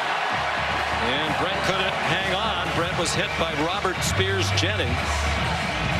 Players rave about Miguel Chavis. We talked to Taylor Wine. He's a much improved player. He gives a lot of the credit to Coach Chavis, and he also said he is a great role model off the field. Chavis played at Clemson. It's about a lot more than coaching football here. Yeah. There's a lot of life lessons. And it's Venables who sets the tone. He grew up in awful circumstances. It's made him a very empathetic head coach. Sertania makes the fair catch of a very short punt, just 30 yards. Wesselman. Venables, 54 years old. Grew up in Salina, Kansas. His dad left he and his family when he was basically an infant. And he endured a very rocky childhood. 4 stepdads, many of them abusive and alcoholic, and wound up at K-State as a walk-on. Very proud of his mom. She persevered, and later in life put herself through college to get a nursing degree. And he is a remarkable study in perseverance. Mateer, his quarterback, rolls and almost intercepted. Mose Phillips got his hands on it. Looked like Phillips almost timed that jump perfectly to go up and snag it. And very fortunate that he wasn't able to for Mateer, who rolled the dice there and almost failed. A couple of great stories online about Brent Venables' upbringing. I would encourage you to find them. But really remarkable. Went to Kansas State as a walk-on out of community college, recruited by Bob Stoops, who was an assistant at K-State at the time, to Bill Snyder. Venables really credits Stoops and Snyder for his development. Kind of said Owen Heineke reminds him of himself. We talked about his story earlier, just fighting for playing time. Venables went there as a walk-on, was frustrated that he never got any. He asked Jim Levitt, the linebacker coach, what do I need to do extra? He said, why don't you run the stairs in the stadium with your uniform on? Some of his teammates laughed at that, but an injury opened the door. He became a terrific linebacker, had 124 tackles his senior year, and then pestered Bill Snyder every day. They had an open GA job, graduate assistant job. He said, I knocked on the door every day because Bob Stoops encouraged me to do it. The tier goes down. And finally, Bill Snyder said, I'm going to give the opportunity, interim basis, no pay for 6 months. And Bob Stoops told him, that's a bunch of crap. You should tell him you want to get it. And he's like, nope, nope, nope. I just want the opportunity. He took it and run with it. He's coached under Stoops here at Oklahoma for many years. Went on to Clemson. One of the best assistant coaches there in the country. It's probably not a coincidence their program has fallen off a bit since he left. What an impressive man he is. He is. And I think his ability to relate to the player, meet them where they're at. And you can always tell the relationship that a coach has with his team by how hard they play for him. And it's always on display when you watch the Sooners. The punt by Grayson Miller goes into the end zone. You know, and Venables talks about you have 100+ players in your program, and you know a lot of them have endured or are enduring similar things that he endured, and we just barely scratched the surface. And telling his life story, we really appreciate how open he was with us yesterday. But there's an intensity and there's a drive that comes from his past. Yeah, and it's on display. I mean, there's something about leaving it all out there. Taking your chance, shooting your shot, and he does it all the time. It's remarkable, and it made us understand him so much more, how he doesn't take 1 second for granted. But he's the head coach at Oklahoma, and man alive, did the players respond to his energy. Players love him. Man after man talks about how he sets the tone. Ahmad Hardy runs for 4. So he said when it was 3-0 Missouri, it felt like Oklahoma was fortunate to be that close. Now it kind of feels like Missouri's fortunate they're down by 11, and it's getting to the time where they need to do something on offense. They cannot get the leading rusher in the country going. Hardy bounced off the hit of Heineke, turned it into a gain to the 25. One thing you haven't seen from Missouri in the last few drives is that naked bootleg. They've really done a great job of, in the secondary from Oklahoma, coming up and stopping the run. At some point, they need to fool them and get that bootleg out the backside.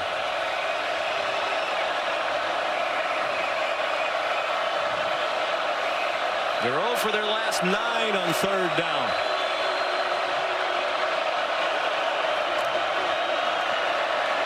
Tribula with room. That's deflected and almost intercepted.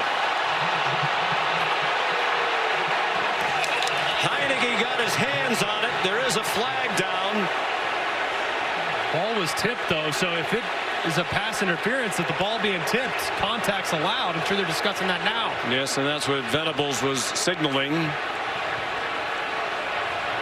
as are the fans.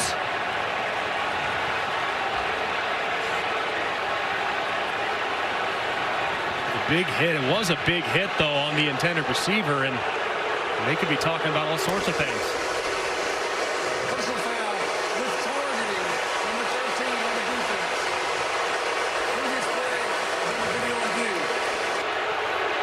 And that's it, because it's a defenseless player, whether it's tipped or not. And you need an indicator for targeting. Well, an indicator is a launch or a drop of the helmet, and with Coleman being defenseless, that drop of the helmet is an indicator, and I think it's the correct call. It's Reggie Powers. Matt Austin's had a couple of looks at it. Here comes another. Matt, what do you think? Yeah, Sean, I agree with Greg 100%. He goes out of his way to launch and get up into the head area. Definitely goes helmet to helmet. As Greg said, defenseless. This should be an easy targeting, confirmed. Yeah, that's exactly what they're trying to get out of the game and have been for several years now. really just unnecessary, too, to launch. I mean, the ball's tipped up, and just a big mistake. After video review, foul for targeting is upheld. Number 13 is disqualified.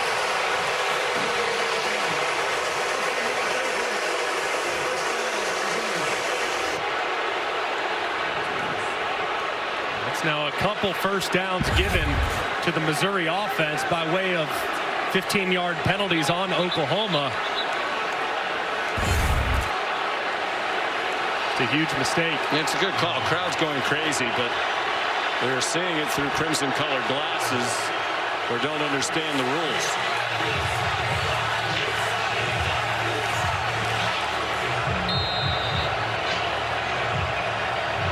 But fans in every other stadium in the country would have reacted the exact same way.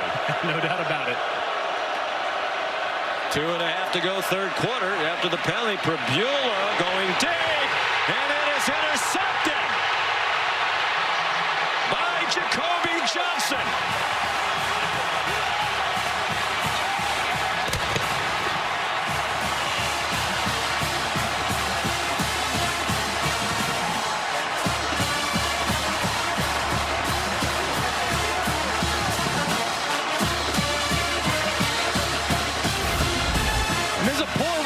Pribula, as the receiver is motioning across, there's nobody to hold the flat, so you just see the defender dropping out underneath it the whole way. There's nothing keeping him down there underneath. He's able to play the over route from the very beginning and go up and make a play on the ball. Just a really poor read from Pribula trying to force one there. Second interception of the year for Johnson, junior from Mustang, Oklahoma. Xavier Robinson ahead for 3. They went through the first 4 games of the season without a takeaway despite playing outstanding defense. They've had 7 now in the last 3 games. It really felt like it was a matter of time, too. I mean, they had so many balls that just didn't bounce their way in that first half 8 games of the season. Now they're making all the plays. And that's been a huge difference maker. 3 takeaways each in the wins at Tennessee and at Alabama. Defensive touchdown in each of those games. Caden Helms the catch, their backup tight end, for 6 yards and a first down.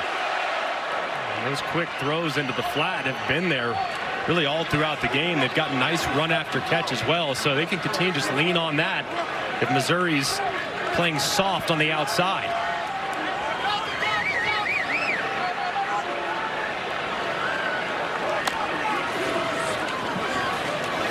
Mateer to the 38-yard line. If you're Oklahoma, is it too early to start taking a little more time snapping the ball? I think you can take your time. They have played pretty well with the tempo stuff, but with how Missouri is now having to stop the run and they're starting to get that going, you see the line of scrimmage getting reestablished a little bit more consistently in favor of Oklahoma. I kind of slow it down and lean on your big physical run game.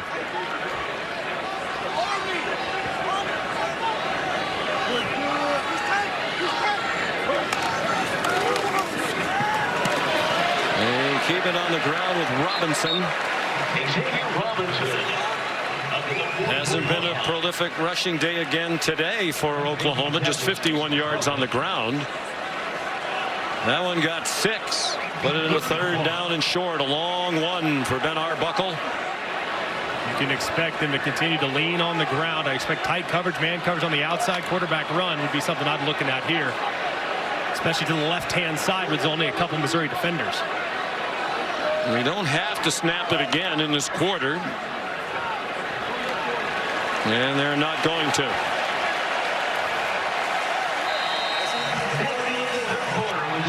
The only points of the 3rd quarter, a 45-yard field goal by Tate Sandell. On to the 4th we go. Oklahoma leading 17-6 over Missouri. Our presentation of college football on ABC returns after this message and a word from our ABC stations.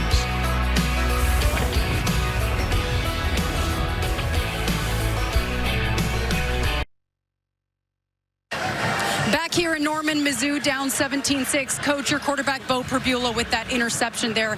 How does your offense respond in this fourth quarter? Yeah, we're going to have to pick up the tempo, throw the football, make some third down conversions. Defense needs to get a big stop right here. Thank you, Coach. MIZ. Pribula hoping that defense can get that stop on a 3rd down and 1 for Oklahoma from its own 44, leading 17-6. Missouri had only 2 first downs in the 3rd quarter. And they get the stop. Robinson driven back. He actually lost a yard. Marquise Gracial at the bottom of the pile. And now Brent Venables will punt. Don't want to give the Tigers the short field. And there's a great job by Gracial right in the middle. Engaged with Michaela, the center.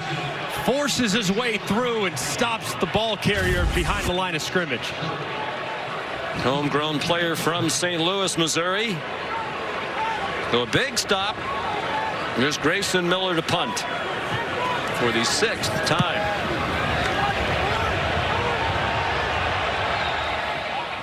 Thought for a moment Coleman was going to make a fair catch at the 4-yard line, which would not be surprising in this day and age of college football. We see it over and over again. Players fielding punts near the goal line, but it was just a bluff. And Pribula and the offense come back out. He's 12 out of 20 in his first game in 4 weeks. One thing that's encouraging, though, one of the best drives they've had of the entire day was that end-of-half drive to steal 3 points. That was when they were utilizing a little bit of tempo, pass-first identity, which abandons kind of what they are in their principles. So hopefully they can kind of pick up where they left off with their 2-minute operation. The best running team in the conference against the best rush defense. The advantage Oklahoma in that battle today. Just 79 yards rushing for Mizzou. And 42 of those were on the opening drive that ended with a field goal. Pribula trying to find somewhere to hide, and he can't. Adebaworo made the sack. The 3rd of the day for Oklahoma. That was really a coverage sack. Just excellent work. There's really nobody open. And as Adebaworo starts up, stays high, and then immediately retreats and makes the play on Pribula, but that one should be credited to secondary.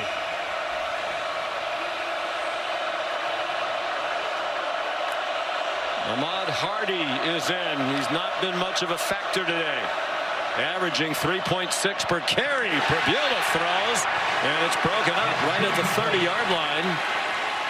Kendall Daniels knocked it away from Kevin Coleman.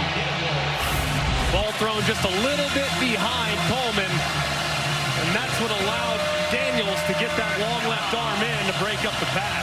Another just slight miss from Pribula, who's showing a little rust. 83,541 here. That's well over the listed capacity.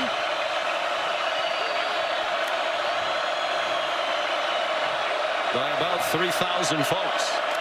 Oh, for their last 9 on 3rd down. They have a long yardage all day. And that one is taken down back at the 11 by Taylor Wine. 4 sacks.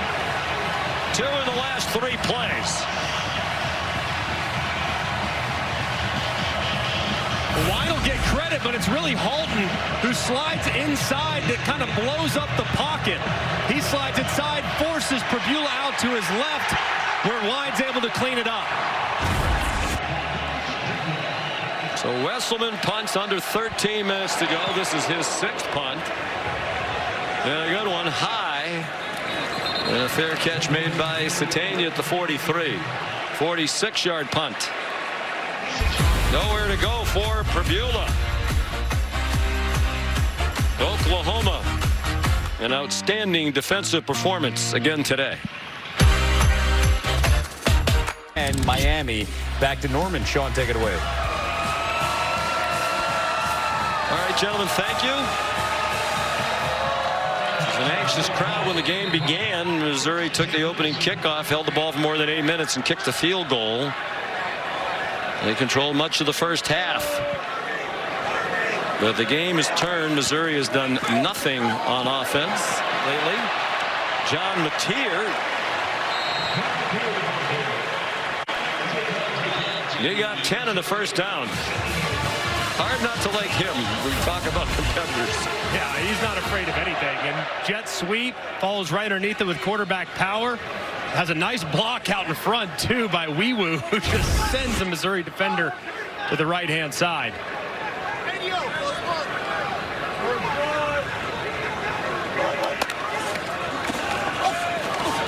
Matier steps up. He's going to get what he can. He's swung down by Nicholas Rodriguez, the sophomore from Miami. Held it to a 2-yard gain. Harbaugh tried to steal one there, going for the jugular with all the momentum on the side of the Sooners, but it's the run game that has really elevated this offense in the second half. Not a ton of points to show for it, but they're leaning on this Missouri defense and starting to pay some dividends.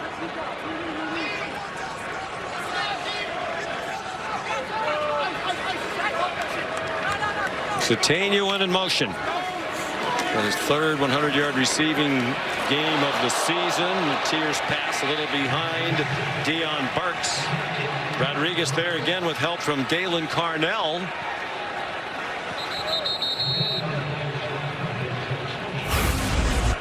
Really big collision on the ball that was thrown behind Burks, and good clean hit too from Rodriguez. And here with your outstanding field goal kicker, I mean, you're thinking, all right, I got to get 6 or 7 to give us a chance to either kick it or go for it on 4th down. Don't have to get it all. Ben Arbuckle did tell us yesterday the fact they have such a terrific field goal kicker has factored into some of his play calls, particularly when it's 3rd and longer than this. He said, okay, rather than try to get the 1st down, let's just make it a field goal attempt for Sandell because it's virtually a guaranteed 3 points. Matier throws it out of bounds. The officials are going to talk here about a possible intentional grounding. Chris McClellan. I don't think he ever got outside the tackle box, and there's nobody home over there. And apparently they're not going to throw a flag. After a brief conversation, the official on the far sideline came running toward the referee. Santana Banner is the injured player for Oklahoma. Excuse me, for Missouri. Important member of their secondary. Transfer from Northern Illinois. Timeout, 11.5 to go. An 11-point lead for the Sooners.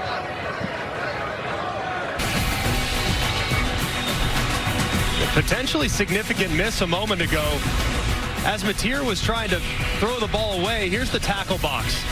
He never gets outside the tackle box. He's got to be 3-4 yards outside the right hash to leave the tackle box and then throw it away and say, well, it's inconsequential. They're punting anyways. That's 10-12 yards of field position potentially, so possibly a big miss there by the official. And Matt Austin agrees. He also says it's a tough call for the referee to make that judgment, especially when the quarterback moves around a little bit. They talked about it, elected not to throw the flag, and Grayson Miller punts for the 7th time. Fair catch made by Kevin Coleman just outside the 10, 34-yard kick. Tuesday, the exclusive reveal of the next college football playoff top 25 rankings. Reese, Greg, and the nameless guys will break down and react to the 12-team field plus a live interview. Do you want to mention who the guys are? Or does it change week to week? No, actually, this week I'm not with them. It's going to be Booger McFarland, Joey Galloway, and Dusty Dvorak will do a fantastic job. Okay. This upcoming so you're Tuesday. getting credit even when you're not there. Yes. The chairman will be there, Hunter Yurachek. That's 7 p.m. on ESPN and the all-new ESPN app. Do you have it in your deal? You have to be in the promo whether you're actually there or not? Correct. It's a good deal. Yes. Here's Prabula. Tucks down with a 1-yard gain. For Missouri in this half, 4 plays and a punt, 3 plays and a punt, 3 plays and an interception, 3 plays and a punt. For a total of 7 yards, plus that one will give them 8. Have any chance of climbing back? The protection needs to be better than it's been so far. Both first downs have come on penalties. That one looked like it slipped out of Prabula's hand. The general direction of Joshua Manning. That definitely slipped out because that ball looked like it was airmailed, as you can see right here as he's releasing it. just comes out very strange off the right-hand side. It looked like the rotation's supposed to come off your index finger. That one came off the middle finger. As a result, just a bit outside.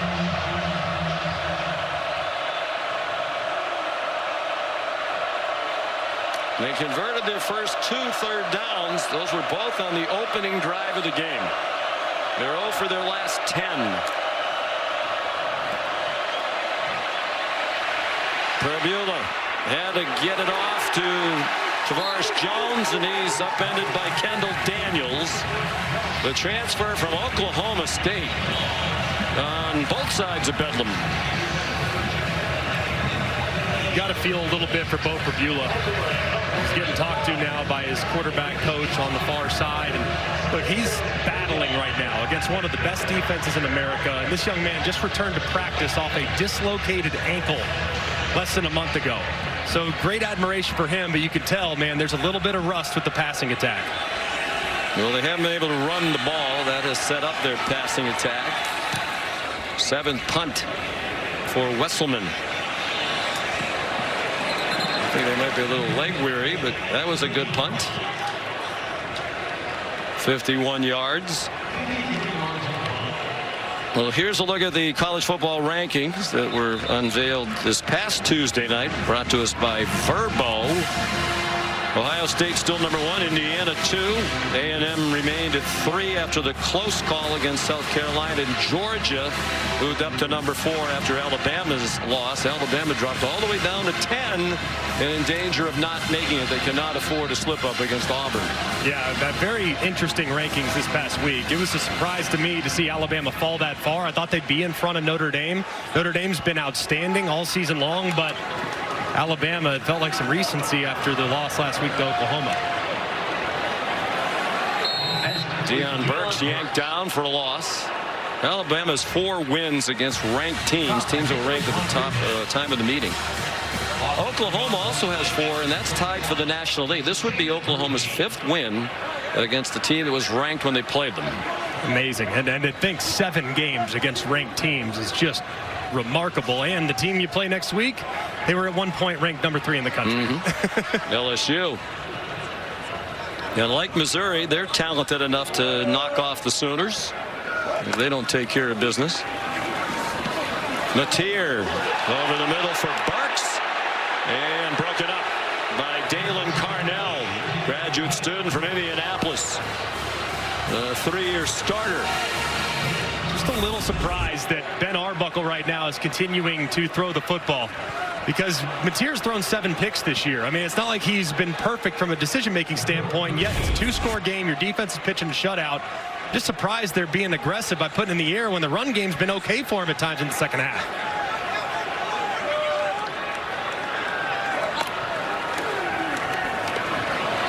Quarterback run game has been effective.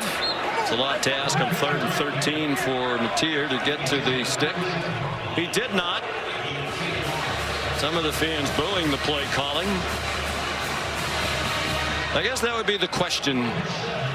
The offense has fallen off. Should Oklahoma make it to the playoff? Are they good enough on offense? They're terrific on defense. They're incredible on defense. And you can always win with defense, but they got to find a way to create big plays. And right now, those big plays have been absent. And if you look at the numbers for Mateer on throws that travel 10+ yards downfield, 15+ yards downfield, very, very underwhelming. So they got to get that result because they have great juice at wide receiver. Well, with plenty of practice, these punters are now booming the ball back and forth. It's like a ping pong match of punts. That one's 52 yards for Grayson Miller. Defense prevailing, 8.5 away from another victory for Brent Venables if they can hang on to an 11-point lead.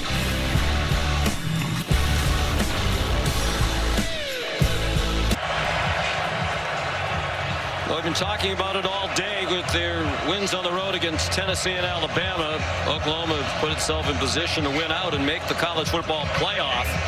They win today, beat LSU here next week. 98% chance. I can't imagine what would have to happen in the 2% for them not to make it. They're already 8th. This will be their 5th win against a ranked opponent. The committee's also said they're factoring that they had a couple of losses when Mateer had just come back from thumb surgery. Ahmad Hardy has been held under 100 only 3 times this season coming in. This is about to be 4 unless he can break one. 1 yard loss there. 57 yards rushing on 17 carries.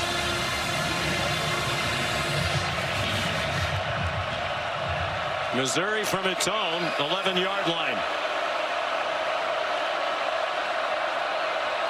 No rush whatsoever either offensively. Yeah, Eli told Molly McGrath need to pick up the tempo. That's on target. Kevin Coleman out to the 34-yard line, and now they run quickly toward the line of scrimmage. That was the nicest throw of the day right there for Prabula. I mean, hits Coleman in perfect stride. Nice yards after catch for pretty good play. 23-yard gain. That was the longest pass play of the game. Trying to go longer here. Coleman runs under it. Was he in bounds? Apparently he was. And they're going to mark it near the 30-yard line and put it down at the 29. Beautifully placed right there over the shoulder. 1 foot down, left foot down. That one's good on Sundays as well. Never lost possession of the ball. 37-yard completion. There is an injured player back at the 20-yard line at the other end of the field. It's Taylor Wine, who's back on his feet and now talking to the medical staff. Playing again today without our Mason Thomas. You hate to see that too. And Taylor Wine a moment ago, as he was coming off, he just, for whatever reason, pulled up. I don't know if he got poked in the eye or something based on his hand gesturing a second ago. Maybe that's what happened. Redshirt sophomore from Brentwood, Tennessee. Was the SEC Defensive Player of the Week last week. He had the blocked field goal at the end of the half at Alabama. Then had a huge strip sack of Ty Simpson.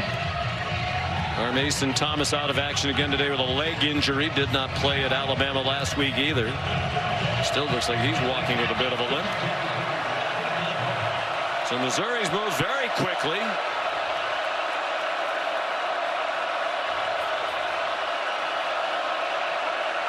Seven minutes to go. Prabula short set over the middle. 3 straight for Kevin Coleman, the transfer from Mississippi State. A 5-yard gain there. Continue to utilize that formation into the boundary. 3 receivers and the running back. So basically 4 weapons on the left side of the quarterback's hard for the defense to account for. It goes to the pylon, incomplete. Intended for Olubade. Hayden Bowen, Jacoby Johnson, double coverage on the freshman. They think he's going to be a star. Kirby Moore was talking yesterday about what a great job as a young player Olubade does catching the ball in his hands. His long arms extends them away from his body and is great at catching the ball in his hands. Especially against a team in Oklahoma that loves to utilize man coverage here on 3rd down. But Coleman's the go-to guy against man. I'd anticipate Oklahoma doubling him. 3rd down and 5. They rush 4.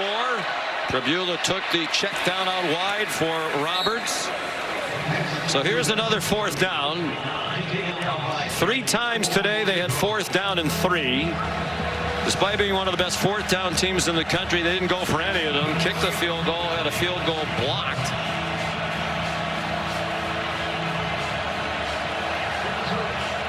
Didn't make it the 3rd time either, but now they have to go for this 4th down and 2. I'd anticipate run here from Missouri's offense. Sideline warning against Oklahoma's bench.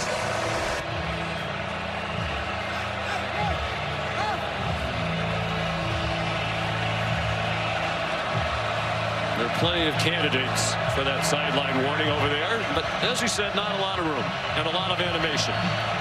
Tons. And quarterback runs been something they've gone to in the past, and this down and distance, will they do it again, knowing that Prabula is banged up as Taylor Wine still on the field for the Sooners. They have to have this 4th down. To the end zone, off the hands of Coleman and incomplete. He was open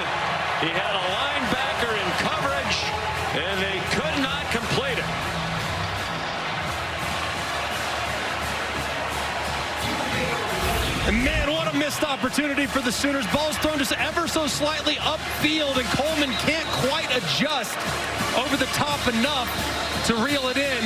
Love in a perfect world for that ball to be thrown nice and lofted to the back left pylon. Instead, it's just the tiniest bit off the mark, and Prabula knows they missed a golden opportunity. So after not going for it 3 times, kicked a field goal, missed a field goal, had it blocked, and punted, they had to go for that 4th down. 4th and 2 is there for a touchdown. Throw a little bit high, but Coleman, who was tremendous on the drive, couldn't snag it. And Oklahoma will likely play offense like they're trying to kill the clock. Mateer across the line of scrimmage, and that's about it. Under 5.5 to go. And more of the same here today for Missouri. They're 7-0 against unranked teams, 0-3 against ranked teams. Just a game of misses, too. I mean, they've had a couple missed opportunities, and Oklahoma's made the massive plays that can turn the game on its head.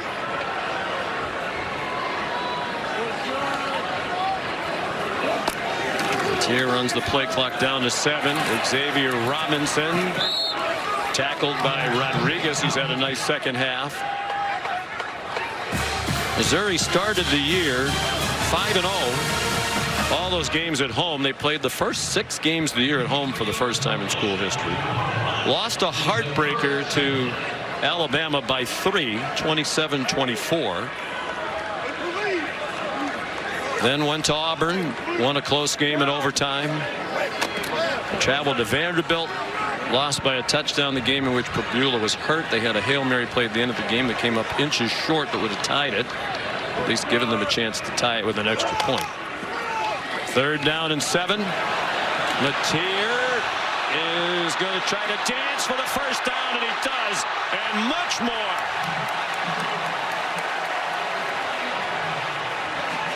14-yard run.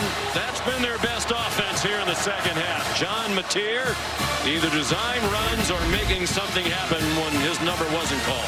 Yeah, and it's a great job, too, by his running back, Robinson, who gets just enough of Darius Smith, who's on the quarterback spy. He sets a bit of a pick. Mateer's able to cut back inside, make one guy miss, and then he has enough and gives himself up smartly and avoids the contact.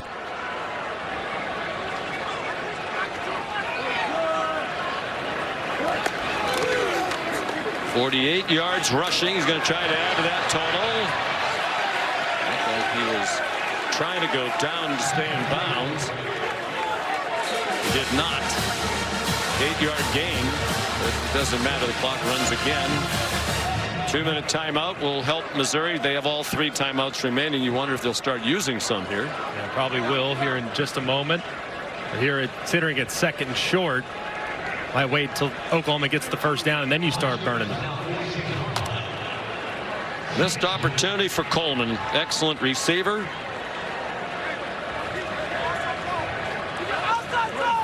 The pistol now with under 3 minutes to go. Robinson gets the first down. Before his forward progress was stopped. Josiah Trotter with help from Santana Banner. 3-yard gain, and reality setting in for Prabula and the Tigers. You got to tip your cap to that young man. I mean, I know it hasn't been perfect. There have been some misses. There have been some close calls, but to be back on the field competing as quickly as he has, knowing he's just practiced for a few days, it says an awful lot about that young man's competitiveness.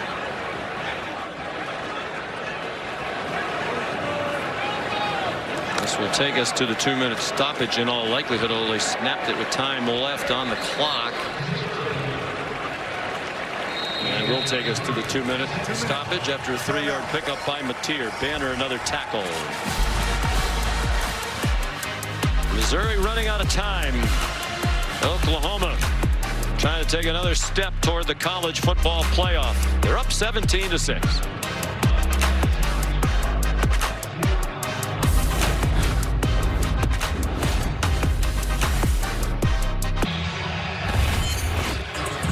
Just moments away from the start of the second game of our triple header. Ryan Wingo and the Texas Longhorns ready to host Arkansas in beautiful Austin, Texas. 2 minutes to go here. Oklahoma trying to run out the clock with a 17-6 lead. Timeout. And Missouri will use its first timeout. Not a lot of offense again today for Oklahoma.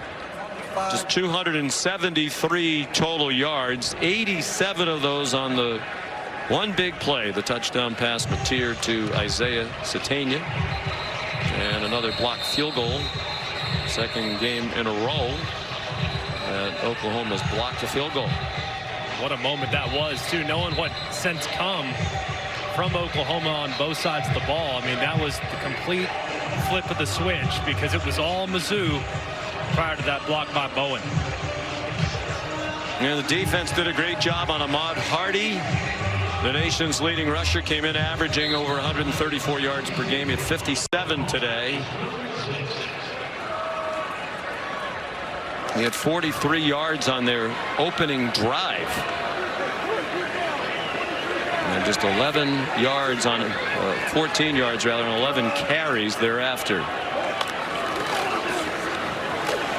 Xavier Robinson.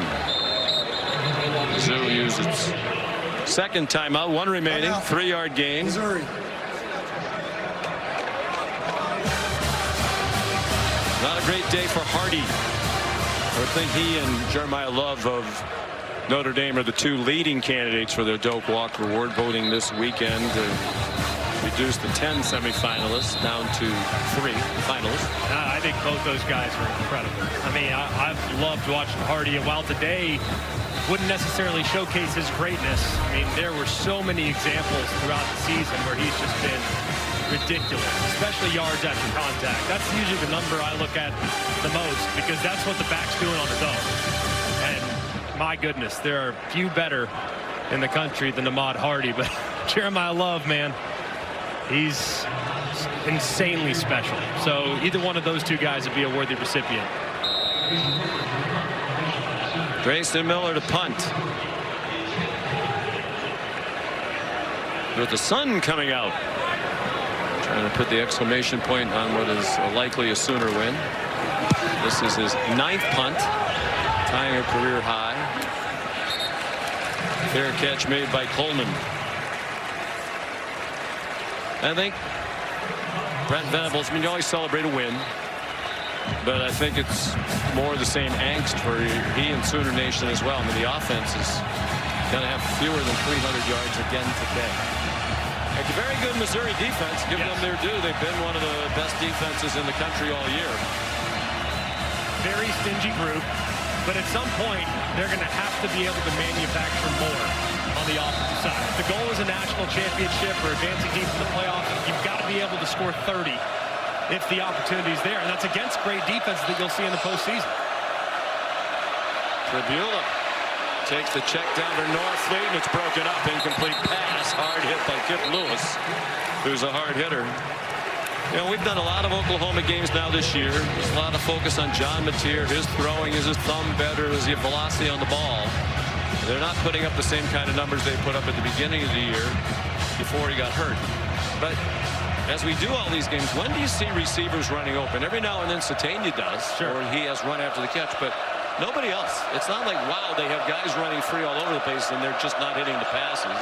They don't have people open downfield. Yeah, and they're not an overly big wide receiver group with the exception of Gibson. So they don't have guys that can really go up all the time and make those contested catches that require girth at wide receiver. Tribula put it up for grabs. A catch by Coleman. Very nice catch in traffic for a 26-yard gain. 26 yards on that one. I think this Oklahoma team, though, I mean, yes, it'll be a unique path to victory, but there's not a team out there right now that wants to see this defense. No. And this defensive line. A reminder, the last 2 games against good quality ranked competition, they did so without arguably their best defensive player in R. Mason Thomas. 7 catches for 115 for Coleman, but he'll rue the one he couldn't catch in the end zone on their last possession. Tribula hit as he threw. It's an incomplete pass. Hit by David Stone. We saw the bracket from this past ranking. The playoff began today. They host Notre Dame here. That'd be a pretty appealing matchup. I think be a few people watching that one. It's important for them to play a game here. If they win next week, you would think they would be one of those teams hosting a first-round game. And knowing that they're not playing the conference championship game, that winning with some style points would be beneficial to lock down that home playoff game, too. They're kind of in the best possible situation, right? Win out and you're in. You don't have to worry about playing a conference championship game. Jamal Roberts running for the sideline, couldn't get there. Great tackle just shy of the boundary by Owen Heineke. Stopped it for a 7-yard gain and kept it in bounds. So the clock's going to run under a minute by the time they snap it again. On target, Pribula to Lubende for a first down to the 46. 13-yard gain. Given the challenges of Missouri's kicking game, some teams would opt to take the field goal, onside kick, throw a Hail Mary. But man, the kickers have been such a struggle. Did they do that? Probably not. Pribula down the hash marks well over the head of Coleman. Pribula's 20 for 35 for 234 and 1 interception. He's been sacked 4 times. Young man who had a hard decision to make around this time a year ago. Was at Penn State, a team that was heading to the college football playoff, but he was the backup. He knew he was going to go in the transfer portal, and he elected to go and not stay with the Nittany Lions. Talked about that decision yesterday. Was on a visit at Ole Miss when Penn State was hosting SMU. He said, I was in a meeting. I just told the Rebels I need to step out. I need to watch the Penn State game. He's happy he's here. He's not happy with that throw. Picked off to seal the game. Eli Bowen with his second interception in as many games. He's been a big playmaker. Had the blocked field goal earlier. Been a big couple of weeks for the Bowen family. Marvin Jones Jr. applied the heat. Now they'll have to take a knee. Go to 9-2. Try to take care of business against LSU next weekend. And Oklahoma will be back in the college football playoff for the first time since it went to a 12-team field. That was last year. And better days ahead for Pribula. He does have another year of eligibility left. They have 1 game remaining at Arkansas.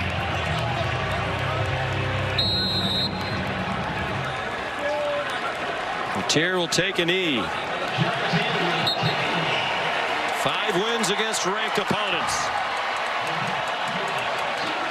Oklahoma goes to 9-2.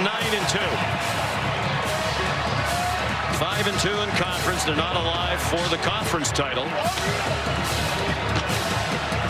And the Sooners have now won 19 straight home games against Missouri dating back to 1966.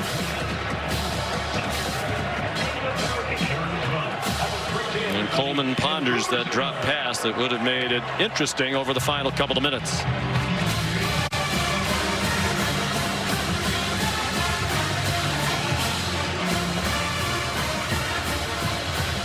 Just still such a gutsy performance from Oklahoma, man. I mean, this team just continues to impress me with their toughness, their physicality, and how opportunistic they've become the last couple weeks. It's been unbelievable. Here's Molly. Coach, your defense with game-changing plays over and over again, multiple interceptions, the blocked field goal, multiple sacks. What did you like most about their performance? They're just grimy. It's a grimy group of guys, and that's why I love it. They've got a relentless mindset, incredible intensity, and they're together. You can see them. They know how to play together, and that really personifies this football team. It's not pretty, but this is not a beauty contest. This is football, and we got to find a way. I know Missouri, they're comfortable, playing that way. So we knew that's really how the day would go.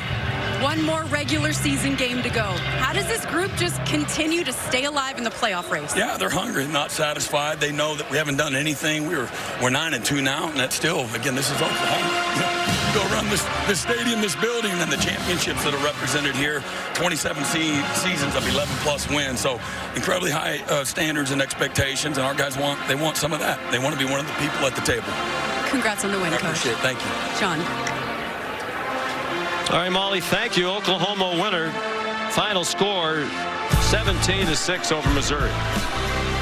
For Molly McGrath, Greg McElroy, our great crew led by Brian Ryder and Jeff Evers. And our crew delighted to welcome back our legendary spotter, Zach Rapatrizzo. So long from Norman. Let's send you back to the studio.